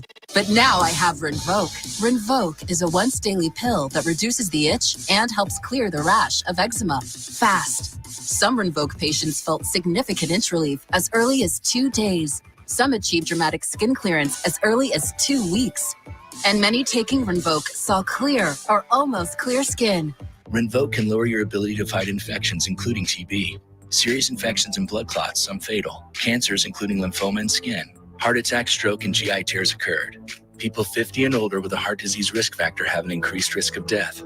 Serious allergic reactions can occur. Tell your doctor if you are or may become pregnant. Help heal your painful skin. Disrupt the itch and rash of eczema. Talk to your doctor about Rinvoq. Learn how AbbVie can help you save. So I got you a little something. Warming for him, tingling for her. Should we, Experience the thrill of bringing them together. Say more than I love you. Say I want you. With KY Yours and Mine. One of my favorite supplements is Cunol Turmeric. Turmeric helps with healthy joints and inflammation support, and Cunol has the #1 doctor recommended form of turmeric. Cunol, the brand I trust. What if your body didn't have to hurt after being active? Introducing Stogo, the only apparel with adjustable medical-grade support designed to help you overcome injuries, minimize pain, and regain the confidence to get back out there. Stoko's supportive apparel is engineered with 90 feet of high-strength cables that reinforce the body and control dials that allow you to adjust the support. Stoko is trusted by weekend warriors, Olympians, and professionals who want one thing: more activity and less pain. Learn more at Stoko.com. I love how easy Mixtiles makes it to bring my memories into my home. You just peel the back of the special adhesive magnet and you can adjust on your wall with no damage. I ordered them straight from my phone to Mixtiles.com and they arrived super quickly. Look at the print quality. We love how these came out. Order now and get up to 50% off. I'm Elizabeth Wagmeister in Los Angeles, and this is CNN. Closed captioning brought to you by Mesobook.com. Mesothelioma. It's all we do. With local offices throughout the country, let us help you get the compensation you deserve. 800-282-4444.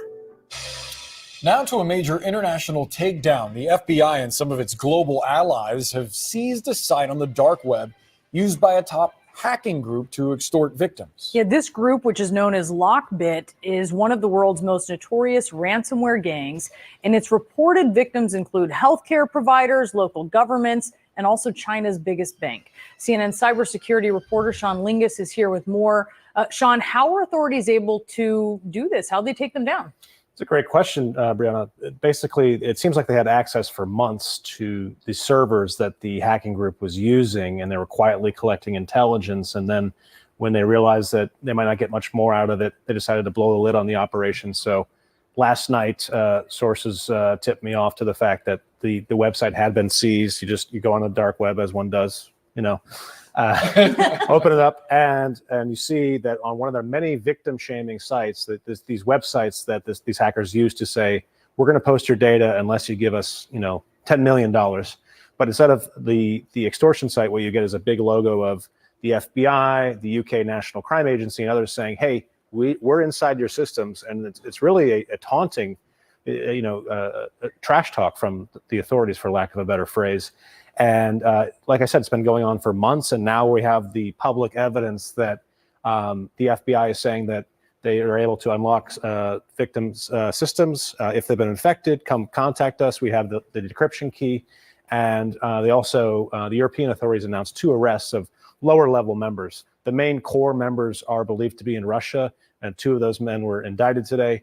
Unlikely that they will see the inside of the U.S. courtroom, given relations between Moscow and Washington, but still a big blow to this group's operation, Brianna. And how about in the context of ransomware operations generally? Couldn't some of these folks just do Lockbit 2.0 and start operations elsewhere? Exactly. Well, this is 3.0, so we might see 4.0 or another branding. It's all about branding, as in, they call themselves business people, but obviously they're criminals.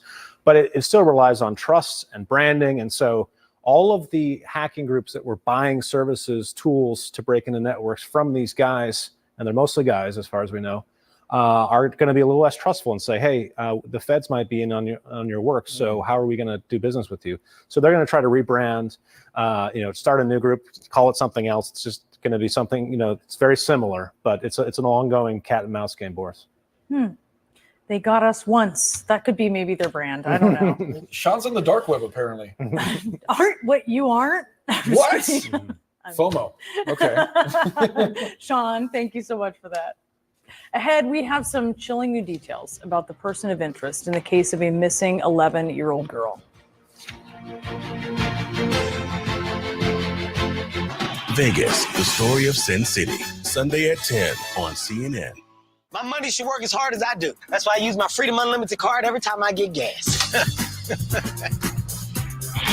Get a little slack on pump 3. Earn big with Chase Freedom Unlimited. How do you cash back? Chase, make more of what's yours. Icy hot.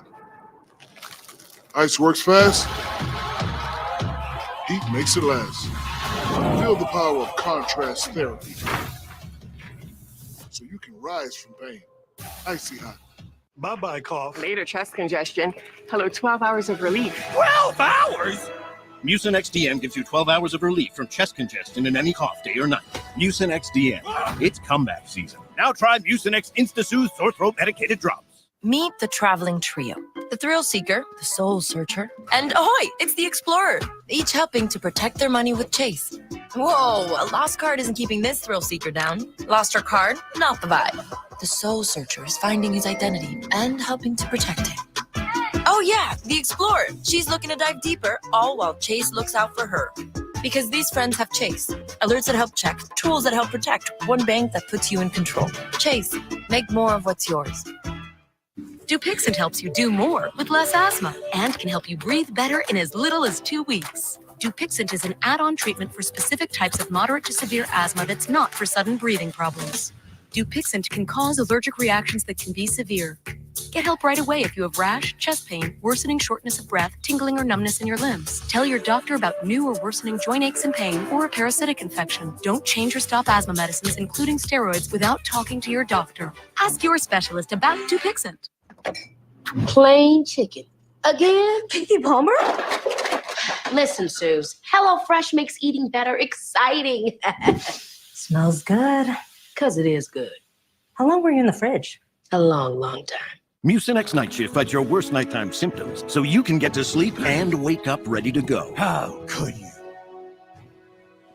Wake up to a new you. With Mucinex Night Shift, it's not cold and flu season. It's always comeback season. I got the cabin for 3 days. It's going to be sweet. What? I'm 12 hours short. Have a fun weekend.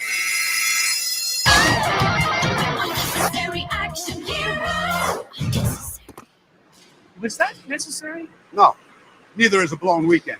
With Paycom, employees do their own payroll, so you can fix problems before they become problems. Get Paycom and make the unnecessary unnecessary. See you down the line. Sorry, body, for knowing about active ingredients, but giving 100% of them to my face. Sorry for never checking the temperature first, for replacing sunlight with blue light and denim with no stretch. Sorry for dry shaves, dry days, and fast fashion that makes you crawl. Sorry for all the picking, popping, and rinsing off, but never giving back. But fear no more, body. All those ingredients you've been missing, you can now get. Dove body washes with active serums. Get Dove or get FOMO.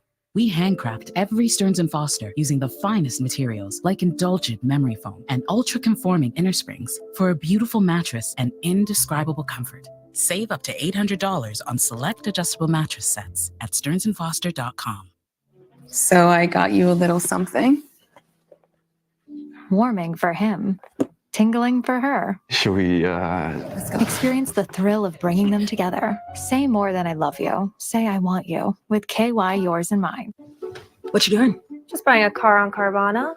You are not. Yeah, it's super convenient. I already got pre-qualified in 2 minutes. Say what? That's fast. Yeah, it is. Oh, look, I can customize my terms. Say what? Custom down and monthly payments? Yep. And just like that, my car is getting delivered in a couple days. Say what? Delivered. Where we live? Right here. Right here. Here. Car shopping made unbelievably convenient. Finance and buy your car with Carvana today. SoFi is helping me get my money right to achieve my ambitions. Like earning more money on my money as a head chef. Ready for service? Bank with SoFi to earn a higher APY and an epic welcome bonus. I'm Eva McKend in Washington, and this is CNN.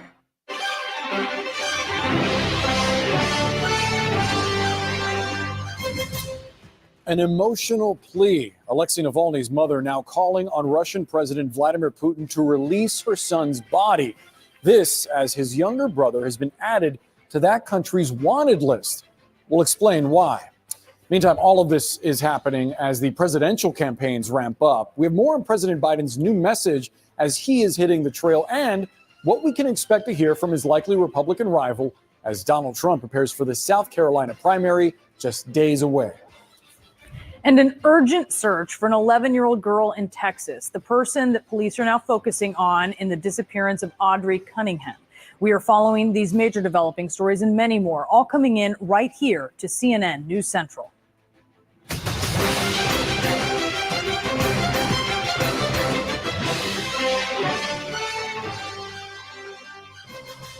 We begin with the United States trying to hold Vladimir Putin accountable for the death of his most famous critic, Alexei Navalny, and the 2 years of war against Ukraine. Today, the White House announced that on Friday, President Biden is going to release the details of a major sanctions package against Russia. A Kremlin spokesperson says that allegations that Putin is to blame are, quote, boorish. In the meantime, Alexei Navalny's mother is struggling to retrieve her son's body for burial. She stood outside the Siberian gulag where the Russian opposition leader died last Friday and made this demand. Watch. Behind me is the IK-3 polar wolf colony where my son, Alexei Navalny, died on February 16th. I haven't been able to see him for 5 days. They won't give me his body. They don't even tell me where he is. I'm addressing you, Vladimir Putin. The solution to the issue depends only on you. Let me finally see my son. I demand that Alexei's body be immediately handed over so that I can bury him humanely. Navalny's widow, Yulia, is now urging the European Union not to recognize the results of next month's elections in Russia. Let's get the latest now from CNN's Melissa Bell. Melissa, several members of Navalny's family are now facing problems after his death. That's right, Boris. Oleg Navalny, the latest in the family to face legal problems. An arrest warrant has been issued in his name. Now, this is a man who'd already done prison time in Russia on fraud charges that were widely believed at the time in 2014 to have been linked to pressure being exerted on his brother, who even then was representing a formidable figure of challenge to the Kremlin.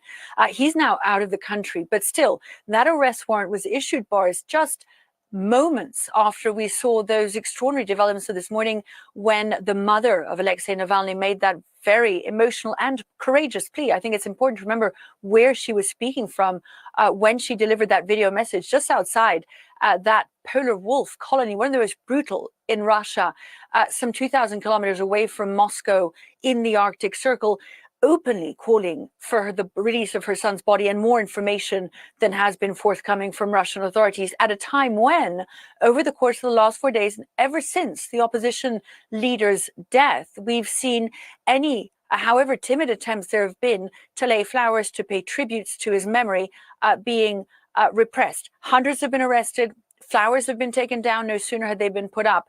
And I think when we look at what Lyudmila Navalnaya had to say today so openly from inside Russia, one has to recognize that there's a tremendous fiber of courage that runs through the family. Now, you mentioned those fresh sanctions from the United States. There are growing calls here in Europe as well that fresh sanctions should be imposed on Moscow, this time related directly to the internal repression of Russia, inside Russia.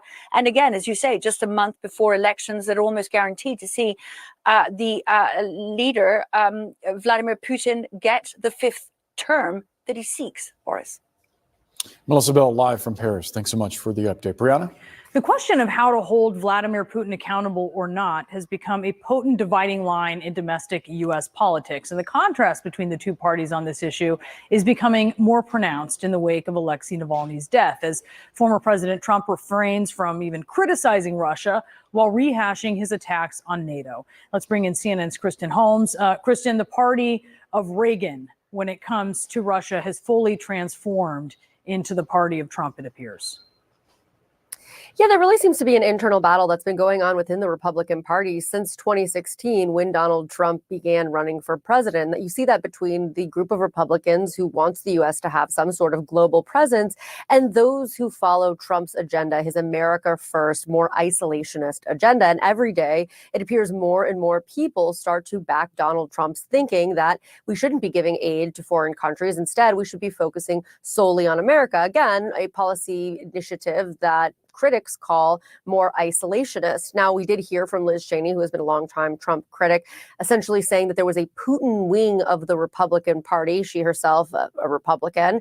I think a lot of Republicans would take issue with that, including Donald Trump himself. But as you noted, he has not criticized Putin at all. In fact, the only statement that he's put out on the death of Navalny has been about how he relates to Navalny, essentially saying that he is being politically persecuted in the United States by President Joe Biden. Obviously, this is a long messaging strategy that Donald Trump has taken about all the various legal cases that he is facing.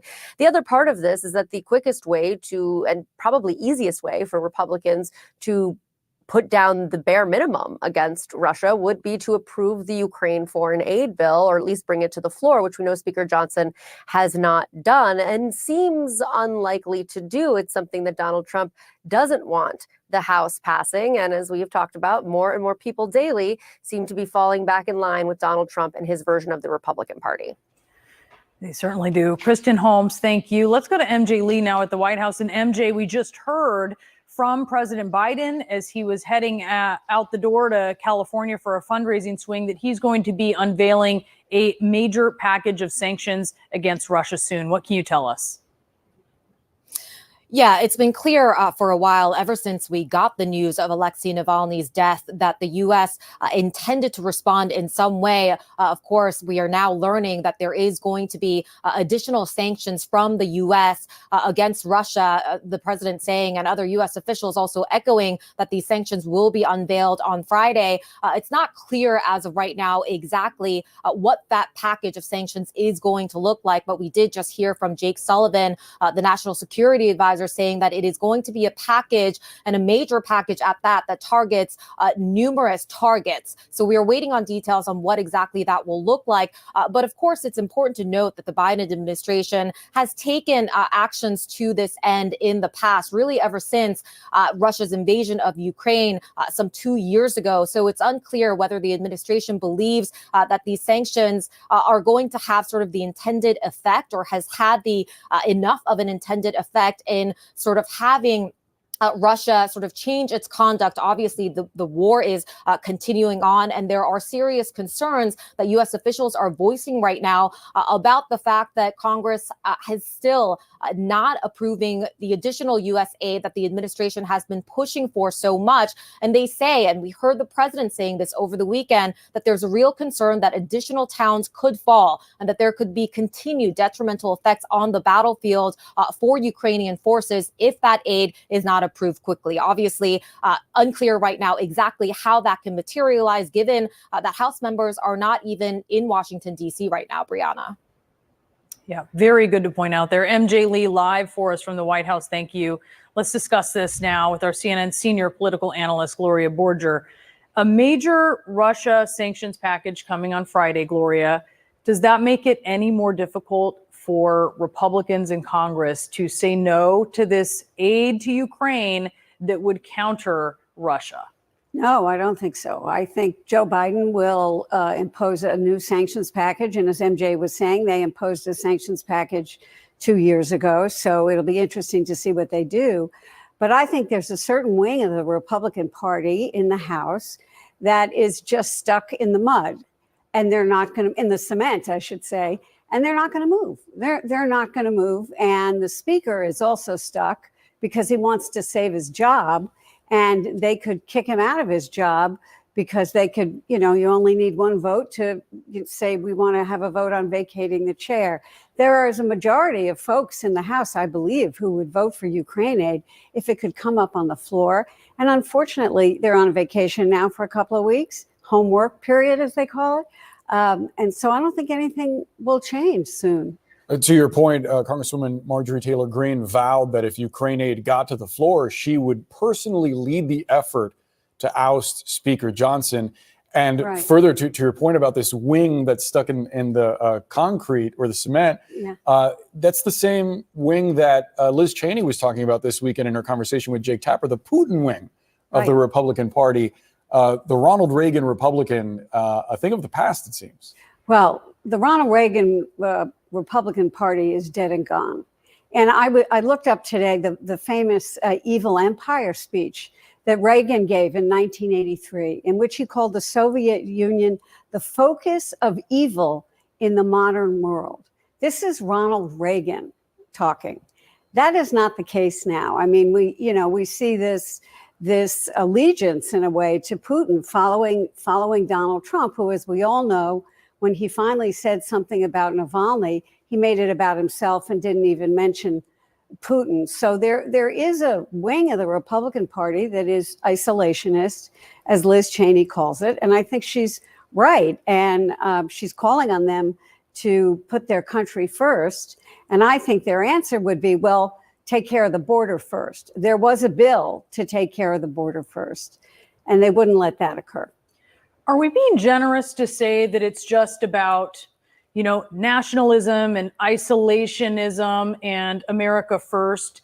Is so much of this just to do with former President Trump's personal animus towards Ukraine because of a phone call that got him impeached, and that the world order as we know it and that the U.S. has enjoyed for decades could potentially hang in the balance because of a quote unquote perfect phone call that has Republicans getting in line between Trump on? I think there's something to that. I mean, as Donald Trump said when he was running for president, again, I am your retribution.